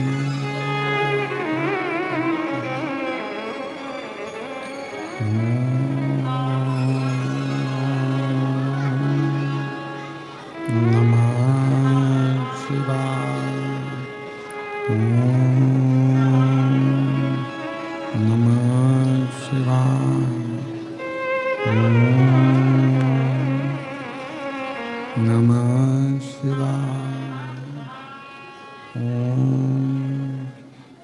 नमः शिवाय। नमः शिवाय। नमः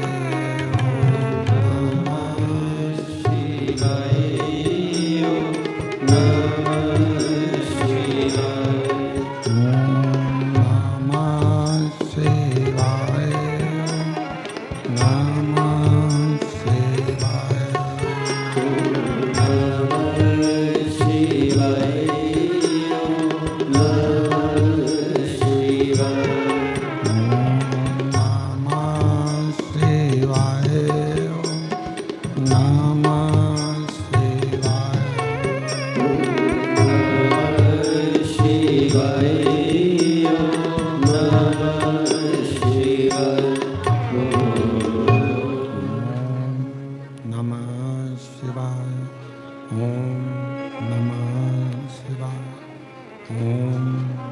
नमः शिवाय।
Namah